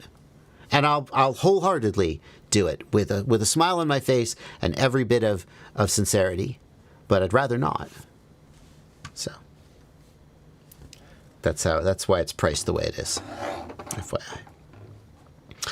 If you want a one-on-one call with somebody who won't charge you an unreasonable amount of money, Blunty. Blunty also does one-on-one calls and is a completely reasonable. You still at the same price, Blunty? Has inflation gotten you yet? No, not yet. $50 an hour. Yeah, we schedule them over Discord. I don't use real phones, so we use Discord. So message me in Discord. It's Blunty. Just type that in Discord username, add me, and send me a message, and we can set that up. Yeah. Yep, ITSBLUNTY. It's Blunty on Discord. And if you're thinking, yeah, but like I want somebody who's like really smart and knows how to solve my problems. Blunty is at least as smart and able to solve problems as I am. And some days I think he's more smart and able to solve problems because I'll be like, well, here's how I would approach this problem. And he's like, did you think of this? And I'm like, oh, no, I'm an idiot. So, yeah. There you go. Continuing on. After changing my camera cable and antenna, I get very bad range from my Caddx Vista. At around 300 meters, I have only one video bar. I'd like to say, Mark FPV, I don't think the camera cable can cause bad range. Now, I say that, and I've heard of people claiming that that was the case, and I don't see how that could be. I want to acknowledge that people have said that, and maybe it's possible, but like the camera cable gets the image into the video transmitter, and then the video transmitter transmits out into the air, and it doesn't make sense to me that a bad signal from the camera cable could cause low RSSI. But you also changed with the UFL to SMA adapter, and I have to tell you, many UFL to SMA adapters have horrible performance, like terrible attenuation with cheap, shitty, bad coaxial cable. My guess is that it's that UFL to SMA adapter that's your problem. So what should you do? Well, just buy more and try other ones. That is an option. You could do that. If you were to get something like the... And not everybody's going to be able to buy one of these because they're often out of stock. But if you were to buy something like the Immersion RC RF power meter, holy cow, it is in stock right now. You could buy it right now. You could test your cable with the Immersion RC RF power meter and see how much power is coming through the cable. And that would give you a sense of whether the cable was performing good or bad. And you could actually test multiple cables to see which one passed the most power. This is inflation hit that one hard, huh? It used to be like $100. Right? I think it was like 80. Yeah. Yeah. Still, I mean, it's a very here you could pay. Oh, that's in Australia. Everything's more expensive there. Yeah. So out of stock. Yeah. It's a pretty valuable tool. I would say. I would also have you check this out. This is the Tiny Spectrum Analyzer, the Tiny SA. It is not a power meter. It's more than a power meter. And it is similar in price. It's about $200. And I think it may be about as accurate as the RF power meter. Maybe not. I don't know. The RF power meter is not like super accurate, but it's plenty accurate for a $150 thing. But if I was going to spend $150 on the power meter, I would think hard about spending $200 on the Tiny SA. You can see I actually purchased it. I have one of these. Because it can do power readings, but it can do a lot more. Ooh, with a 25-watt attenuator. Yeah, if you're going to do power readings, maybe you should consider buying a 25-watt attenuator. It's not going to be, it's going to have more of a learning curve, but it's going to be a much more versatile tool and is well worth looking into. Okay. Hey, as a side note, the only reason I know of that the camera cable can cause issues is because you do not need all the pins to get the video signal from the camera into the VTX. So what can happen is you have less than the right amount of pins, and for some reason it lowers the megabit. So it doesn't lower the signal. It lowers the megabit of the connection for some reason. And I don't know why that is. Interesting. But I've seen it happen on my own Vista. I've seen like 12 before, and the cable needed to be replaced. That's interesting. So Bad for Life says, don't use bars to read video signal, use Mbps. But not to call you out, Bad for Life, but I think, Blunty, what you're saying is that there's a reason to look at both the megabits per second and the signal strength.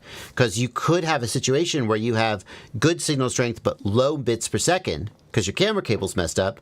Or you could have a situation where you have... Well, you couldn't have good bits per second and low signal strength because, like, you need the signal strength to get the data through. But if you have low megabits per second and low RSSI, that's a different situation from if you have high RSSI and low Mbps. That's fascinating.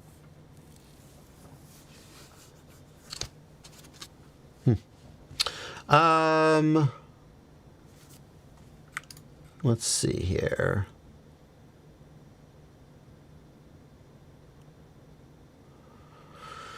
Let's see here. Why does my motors tab say 100% errors even though I have a battery plugged in? Most likely your ESC doesn't support bidirectional dshot. You need bidirectional dshot to get those error counts. If your ESC, for example, is a BL-Heli-S ESC, you would need to flash it to BlueJ before it would support bidirectional dshot. And that would be like, if I had to guess statistically what the most likely cause of it is, that's what it would be.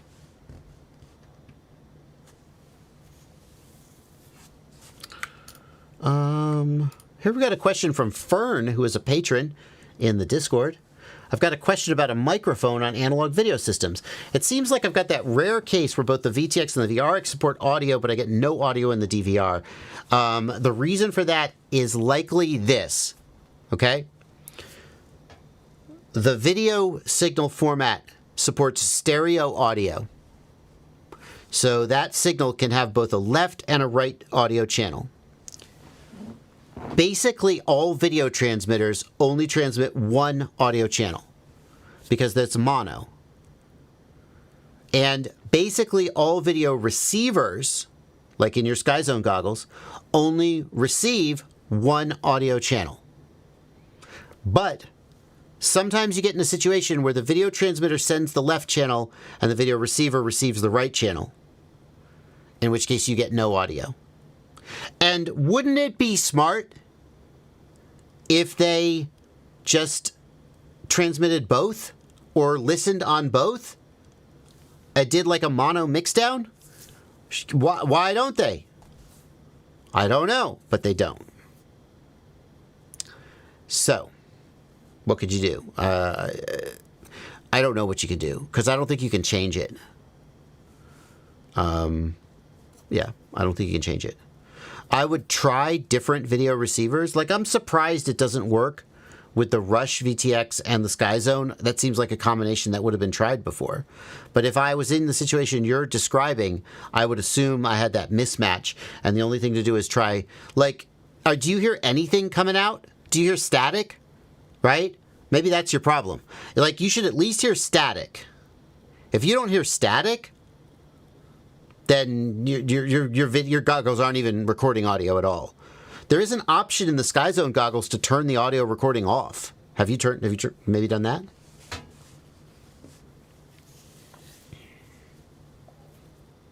Hey, can we answer that question previous about the error 100% on the motors? Yeah.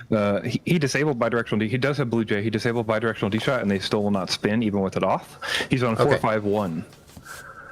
So I think this is the motor's not working bug on 4.5. Yeah, so if he's disabled bidirectional, then there is no error count. But then the motors still don't spin, and that's where he needs to do the dshot bit bang, right? That's where you're going? So you're going to... Yes. So you're going to go into the CLI, and you're going to type... are you going to show it on screen? Okay, great. Yeah, I'll show it on screen. So it's going to be set space dshot underscore bit bang space equals space and then off, and then you're going to save. Is it always off, Blunty? I'm 98% sure it's like always off on these. Yeah.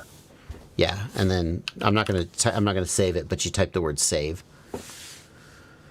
Yep. And then that should hopefully make them spin. Yep. There are some flight controllers that need this to be set to off, and they're shipping with it set to auto. And that means that the motors don't spin. And I kind of don't know why that's happening, but it's a little silly. It's only with Betaflight 451, I believe. And 450. Oh, 450 also? Oh, yeah. Oh, bummer. RC Aviators wants to know, thank you for a 200 rupee super chat. Is there a way to unlink a DJI device from its previous owner? No, there is not. When you register a DJI device, the only thing that does, as far as I understand, is it links you to the device for the purpose of warranty support. Once you sell the DJI device, you don't have warranty support anyway, because I believe the warranty only extends to the original owner. So that registration, there's no reason that I'm aware of why you would want to unregister it and re-register it to yourself. I know that there are DJI drones out there where you register to the owner, and then if it's stolen, they won't let you fly it. And I don't know anything about that. I'm just talking about the FPV stuff. But if it's FPV stuff, it doesn't matter who it's registered to unless you're trying to get warranty service. If it's a non-FPV drone, like a Mavic or something, then I have no idea about the procedures for that. But generally, I've heard of people who bought an aftermarket Mavic or something like that, and then they couldn't fly it because it was registered to someone else, and DJI's like, yeah, no, that's stolen. We won't register that to you. In which case, I don't know what you do. That's not really something I know anything about. I don't even know if that story is true, to be honest.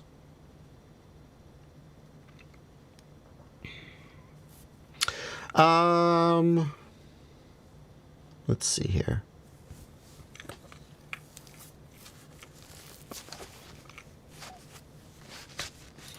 Gooniverse says, I crashed my Meteor 75 and got a failsafe. Now I can't bind or get it to go into Wi-Fi mode.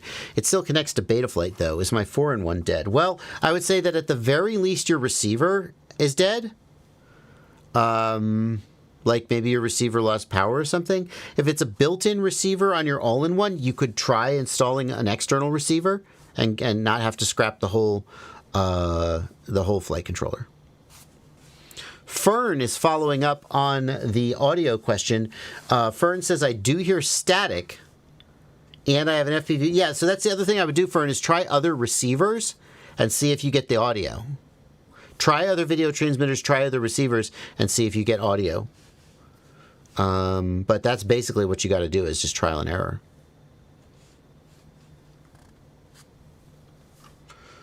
Let's see here.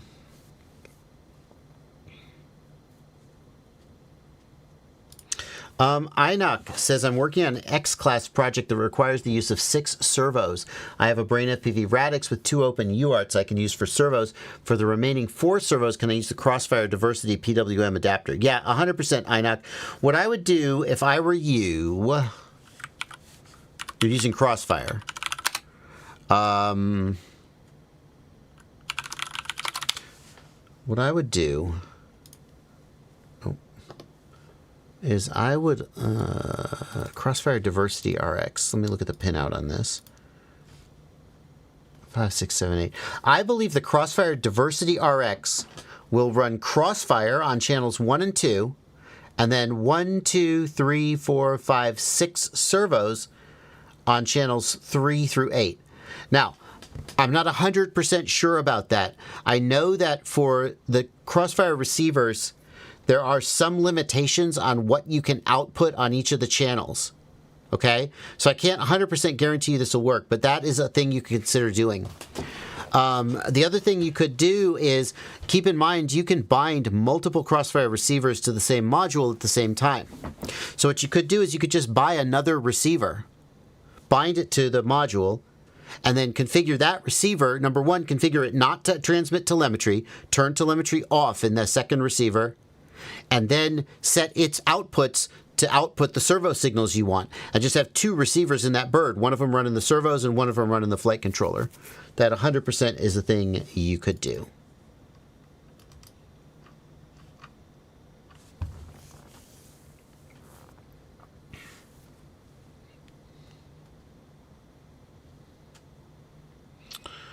All right. No more super chats have come in, huh, Blunty? Damn. My feelings are hurt. I guess we're just going to keep doing free questions. Why would you switch air mode off? Asks Scarabsep. The number one reason people switch air mode off, in my experience, is if they're like flying a Cinewhoop indoors, and the air mode causes the quad to overreact when it hits an object. And so if you're flying a Cinewhoop indoors and you tap the wall, the quad will kind of bounce off a little more aggressively. Or it can go and suck itself into the wall. Whereas if you turn air mode off, it tends to react a little more gently to those just slamming into things and stuff. That's why people tend to want to turn air mode off. The other reason is if you're doing perches or grinds. So your perch is where you come in and you land on something and you disarm. If you're trying to perch, or a grind is where you like hit the ground and you slide along the ground and then you take off again. If you're trying to do perches or grinds, any freestyle move or trick that requires you to tap or land on an object, then air mode will tend, like if you're trying to perch with air mode on, when you come in, you'll tend to bounce off unless you're very, very gentle on the sticks. Whereas with air mode off, you can do it a little more easily. Al Max says air mode is one of the main reasons I don't fly Betaflight. But you can turn it off if you don't like it. But I mean, you fly what you want to fly. I think Betaflight 4.5 actually has an improvement to air mode that addresses some of this. Betaflight 4.5 release notes. Wasn't there an easy landing? Yeah. Betaflight 4.5 added easy landing, which is off by default, but makes landings less bouncy even when air mode is on. If you don't like air mode in Betaflight, you can try easy landing and see if that fixes the things you don't like about air mode, or just keep flying whatever you fly instead. Obviously, it's always an option.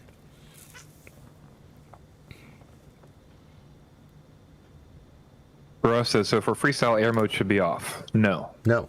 For freestyle, air mode should be on. Yes. The only time it matters is when you touch things.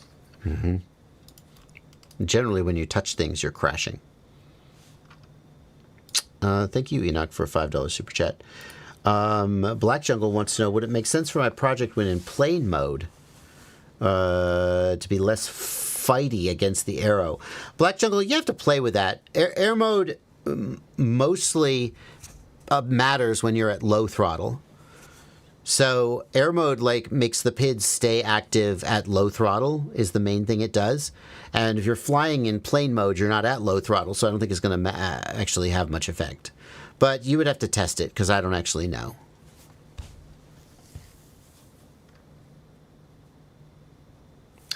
Aber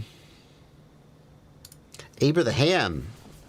Aber the Ham has been a Discord supporter, for a patron supporter for a long time. Thank you, Aber. Aber asks, I have WTFOS DJI V2s, Vistas, O3 air units, HD0 goggles with analog modules and walk-snail modules. I haven't flown in about a year, and I have forgotten what's compatible with what in terms of firmware versions. Can I safely upgrade all of them?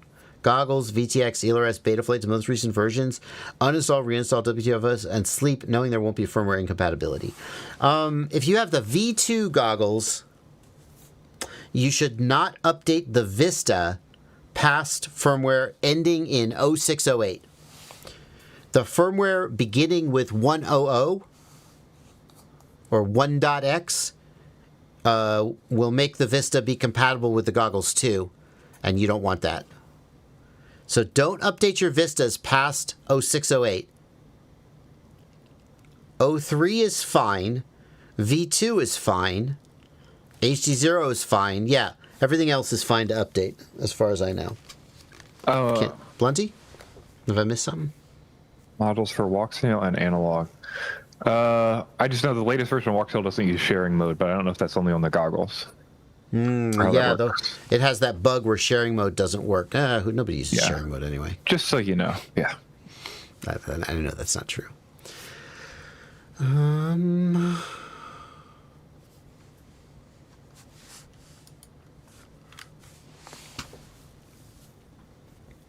Watcher, the Rush Tank Solo 1 watt is a good pick. Be aware that there have been claims that some of the Rush Tank Solos sold on AliExpress were counterfeit. So if you order it, when you said that, I was like, where did you find a Rush Tank Solo in stock? Because they've been out of stock a lot.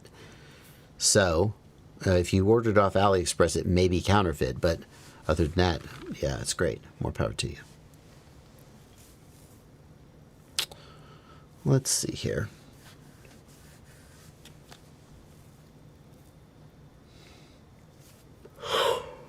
Oh my goodness.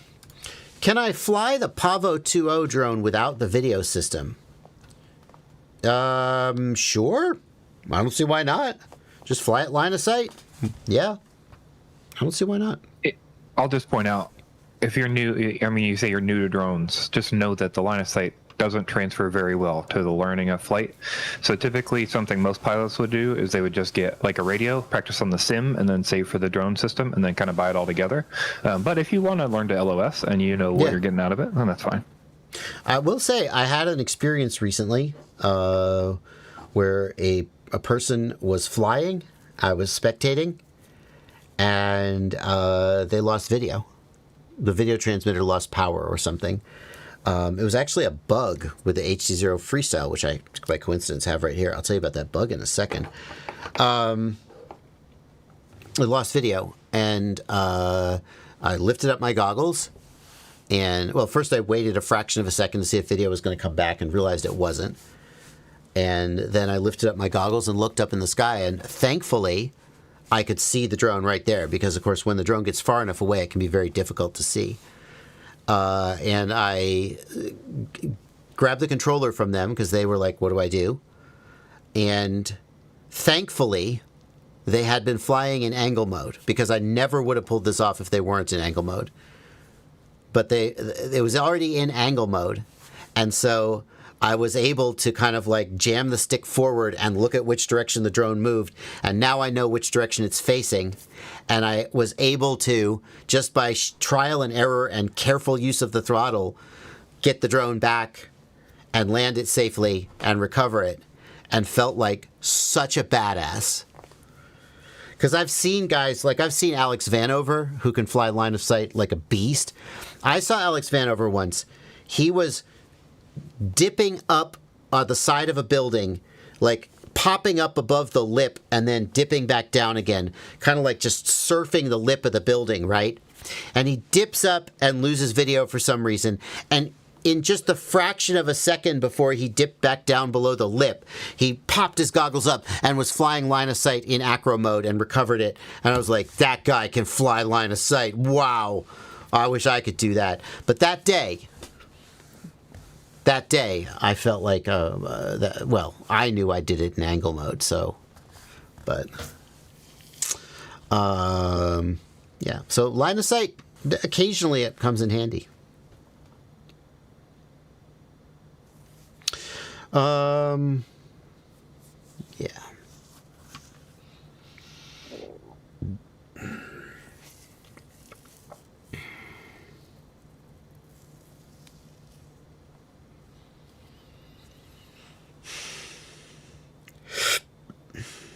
Tom Maillard. I don't know what my problem is. Every time I see one of Tom's comments, I have a big reaction.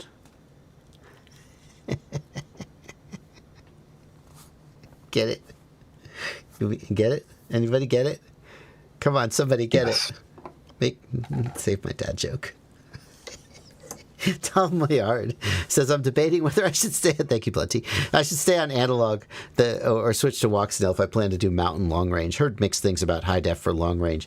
I mean, if you're going to do long range with a digital system, walk-snail is the one that's going to give you. Well, between walk-snail and DJI, walk-snail will give you the possibility of having more range, just because DJI has an arbitrary limit of between 13 and 30 something, 29, 31 kilometers, depending on which goggle and VTX you're using. Whereas walk-snail doesn't have that arbitrary limit and can potentially go further. As far as analog versus walk-snail, though, that's a tough one. I mean, analog is a classic choice for long range. You can have a ridiculous amount of output power. You can buy 5-watt VTXs if you want to, and just get a crazy amount of output power.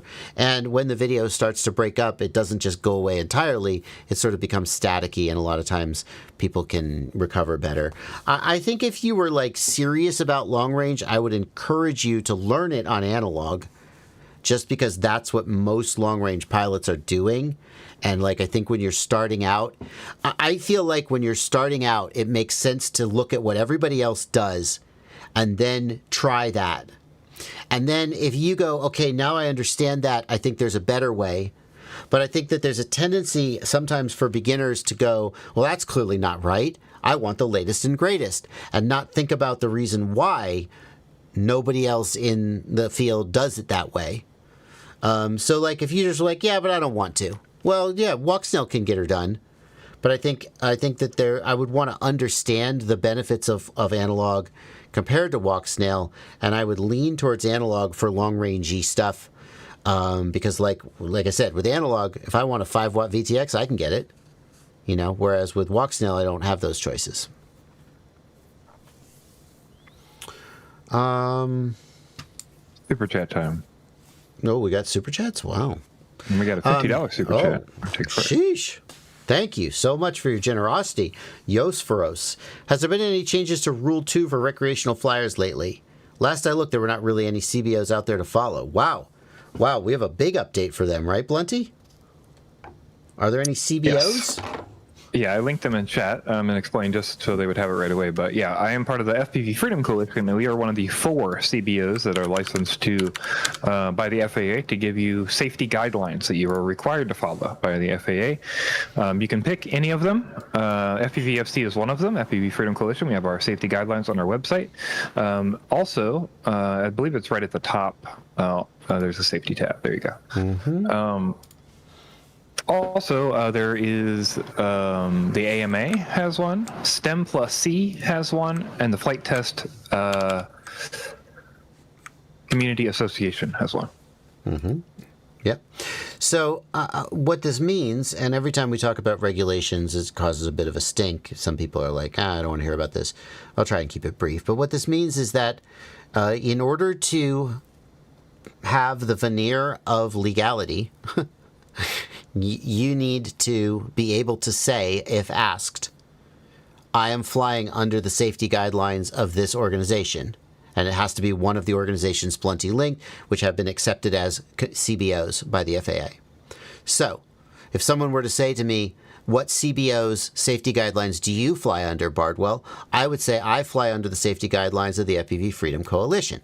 And that would mean that as far as anybody knows, I follow all these rules when I fly.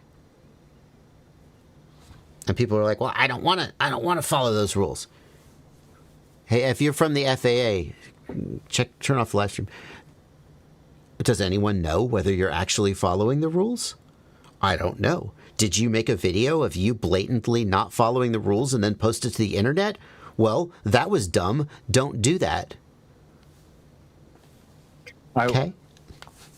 I'll just add that because of the way Rule 2 is written, the safety guidelines basically are adopted as law. It's a way for them to make rules without making rules. So you will find that when you review all 4 of the safety guidelines, the FPV Freedom Coalition has the least lax safety guidelines that we were possibly able to do. We went back and forth with the FAA for a long time to make sure that we could get as many exceptions as possible in there. Believe me, anything in there that is limiting to you, that is not in the rule already, is because we were forced to by the FAA. So yeah, we did the best we could to get you the least rules possible.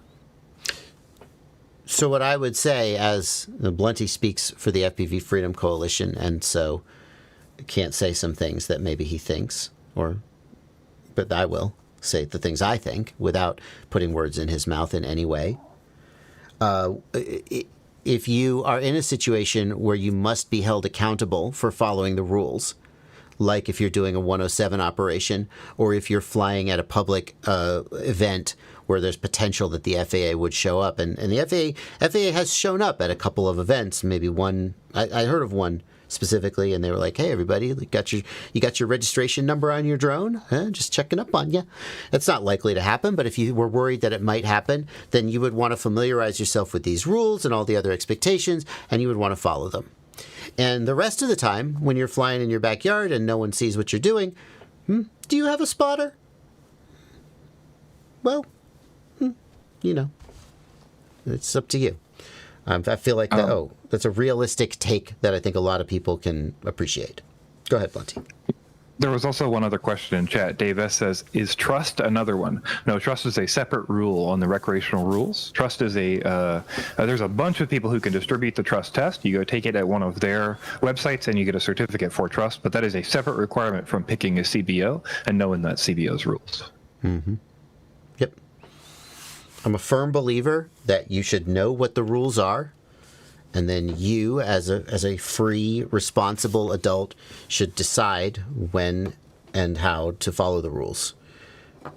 I like to say that there are, when I go on a long road trip, I set my cruise control 8 miles above the speed limit, because I think that's how fast is safe for me to drive, and I think that's balances my priority of getting there quickly while still not getting a speeding ticket. If I thought I could set it 12 miles over and not get a speeding ticket, I might do that. That's just a decision I'm making, and someday if I get a speeding ticket, I will accept that consequence. Likewise, someday I might decide that it's the right thing to do to fly without a spotter. And I might decide that that risk was acceptable and that the safety and so forth was all balanced out, and every person sort of makes those decisions for themselves.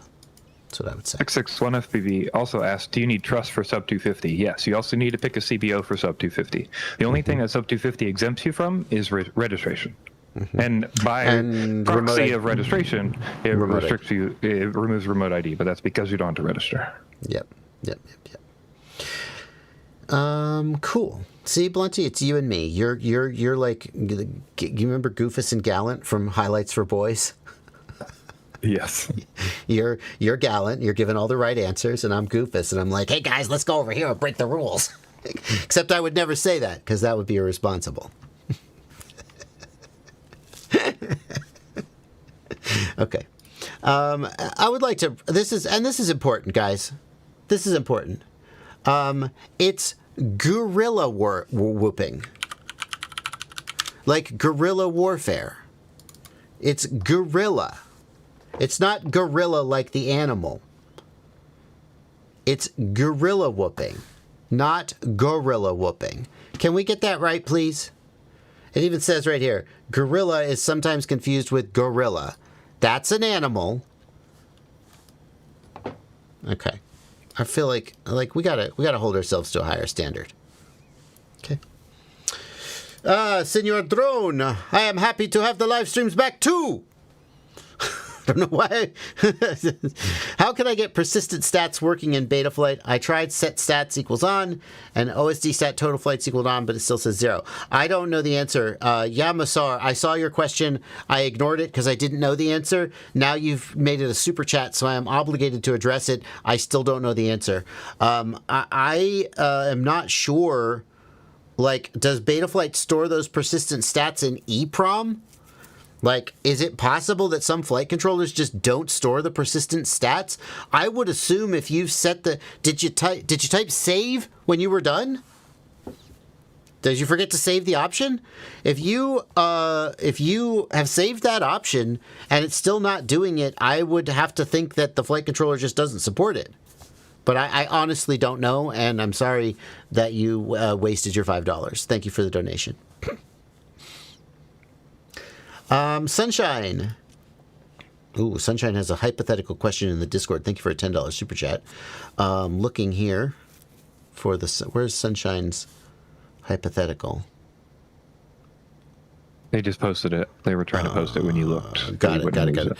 Hypothetical can only choose one weekend flying, most mind-blowing bando freestyle location imaginable, and only first person to do so, but can record only using analog, no action cams, or weekend flying a bando, not bad, nothing special, with the latest, greatest action camera not available on the market yet.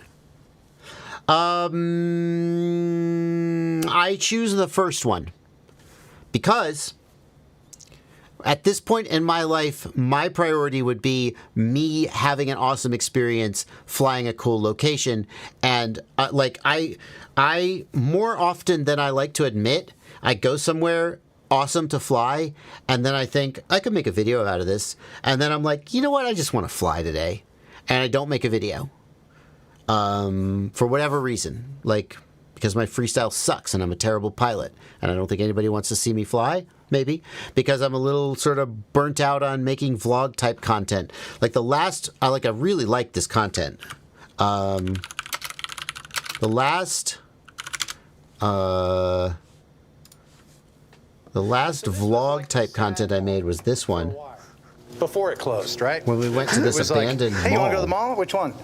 The sad mall? No. Oh my God, 22,000 views. That's not very many views. Considering how hard I worked on this video, I'm really disappointed that I didn't get more than 22,000 views. That's sad. That's why I don't make this content anymore. We are at Richland Mall in Columbia, South Carolina. Oh my God, I've gone over time. Suspect. Damn it. Or you can shave it. We're not. Yeah. Damn. I put a ton of work into this video too. I was so proud of it. I still am proud of it.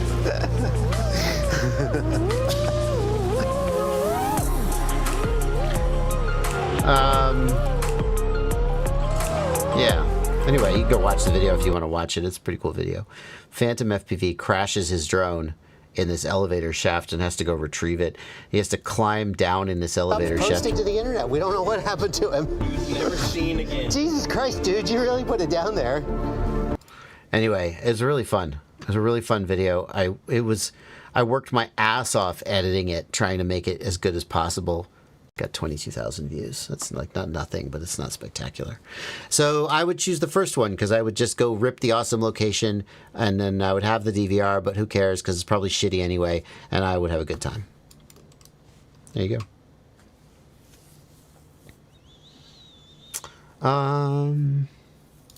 What are your thoughts on the GEPRC VaporX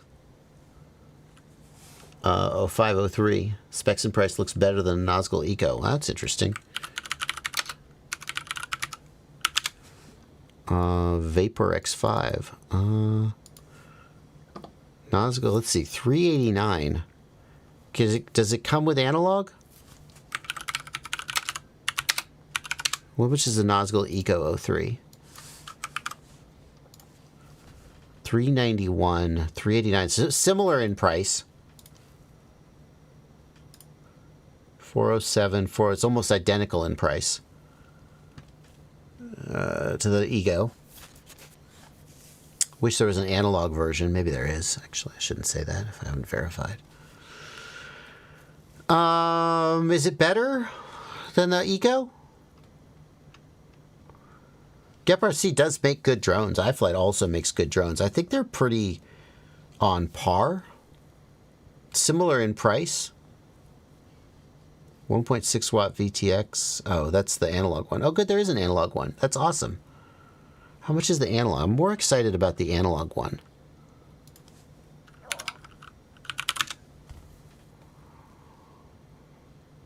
X6, X6 analog, X5 analog. How much is that?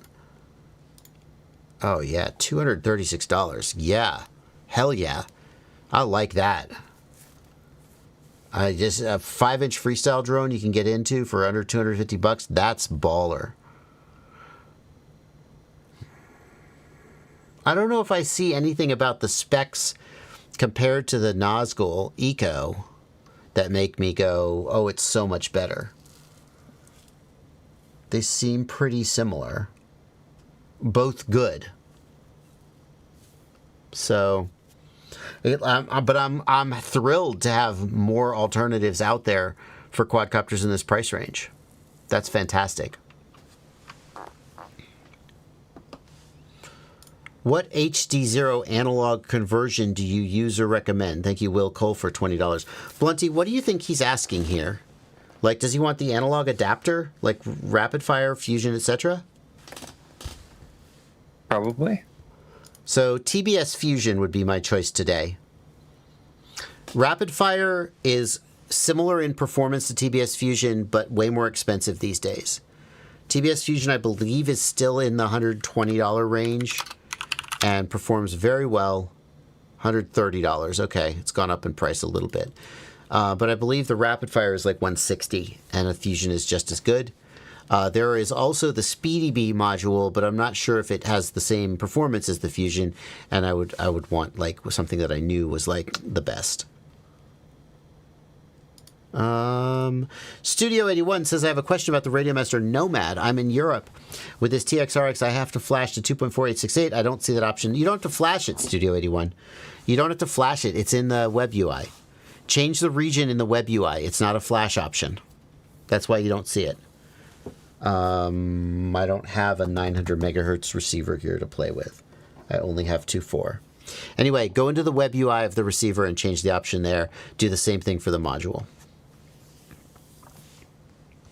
All right. Did they add that to the web UI? Is that because it used to be a flash option, right? It did. They changed it to the web UI at some point. Oh, okay. Cool. Yep. I'm 99% sure. Where is... Do I have a 900 megahertz quad? I do not. Do you have the Nomad? I do have the Nomad. You just plug that guy in. Yeah, but I don't know where the Nomad is. What about... What was this? What about the Bandit? Counts, right? Will this work?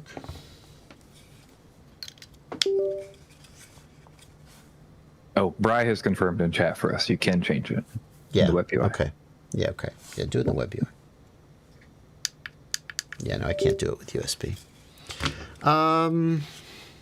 Okay. Yeah, I have the Nomad. It's just not handy right this minute.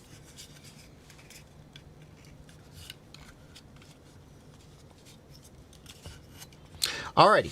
That's going to do it, folks. We're going to wrap up here. If I didn't get to your question, then again, please just email me, jb@joshuabardwell.com.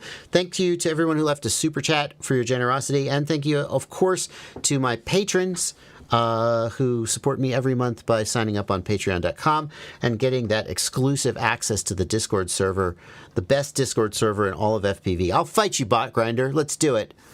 Me and Bot Grinder need to have a Discord server like boxing match, you know, like on TikTok where the two streamers have a contest where they're like side by side seeing who can get the most donations. Except me, it'll be me and Bot Grinder in our Discord server, and we'll have different rounds. Like in one round, we'll see whose Discord server can solve troubleshooting problems the best, and I'll win. And then in the other round, we'll see whose Discord server can do the most bong rips, and I'll lose by a lot. And then I'll be unconscious, and he'll claim the throne. No, Blunty, you'll be my ringer. No, I will don't know. bring up the average. I will say that. I was going to say, I don't know. I mean, I know you're a connoisseur of cannabis, but I don't know if you're a heavyweight. And I have a feeling some of the people on Bot Grinder's server are heavyweights. I don't want to stereotype. Bot Grinder that way. Maybe that's unfair. Like, you know, I don't want to make it all about his whole personality, because clearly that's not the case. But I have a feeling that we would lose that one.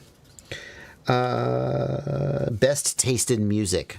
I'm going to guess that Botgrinder's server has better taste in music than mine does. Sorry, middle-aged nerds. Even I prefer his bumper music to my own. Yeah. Anyway. Real quick before we go, Limits in the chat says your Discord is not in the description or in your channel links, and that's because you need to sign up for JD's Patreon at the lowest tier, and you get access link to that Discord, and you get all the help from people like me and other know-it-alls in the Discord. You get a marketplace. There's a marketplace in there. All kinds of stuff. Let's come hang out. Yeah. Yep. That's why the link isn't there, because you can't join unless you become a patron. It's a secret club, and you ain't in it, but you can be in it for $2 a month. $2 freaking. I should probably raise that, because it's inflation. Inflation, guys. I'm going to raise it to $4 so I can buy groceries again.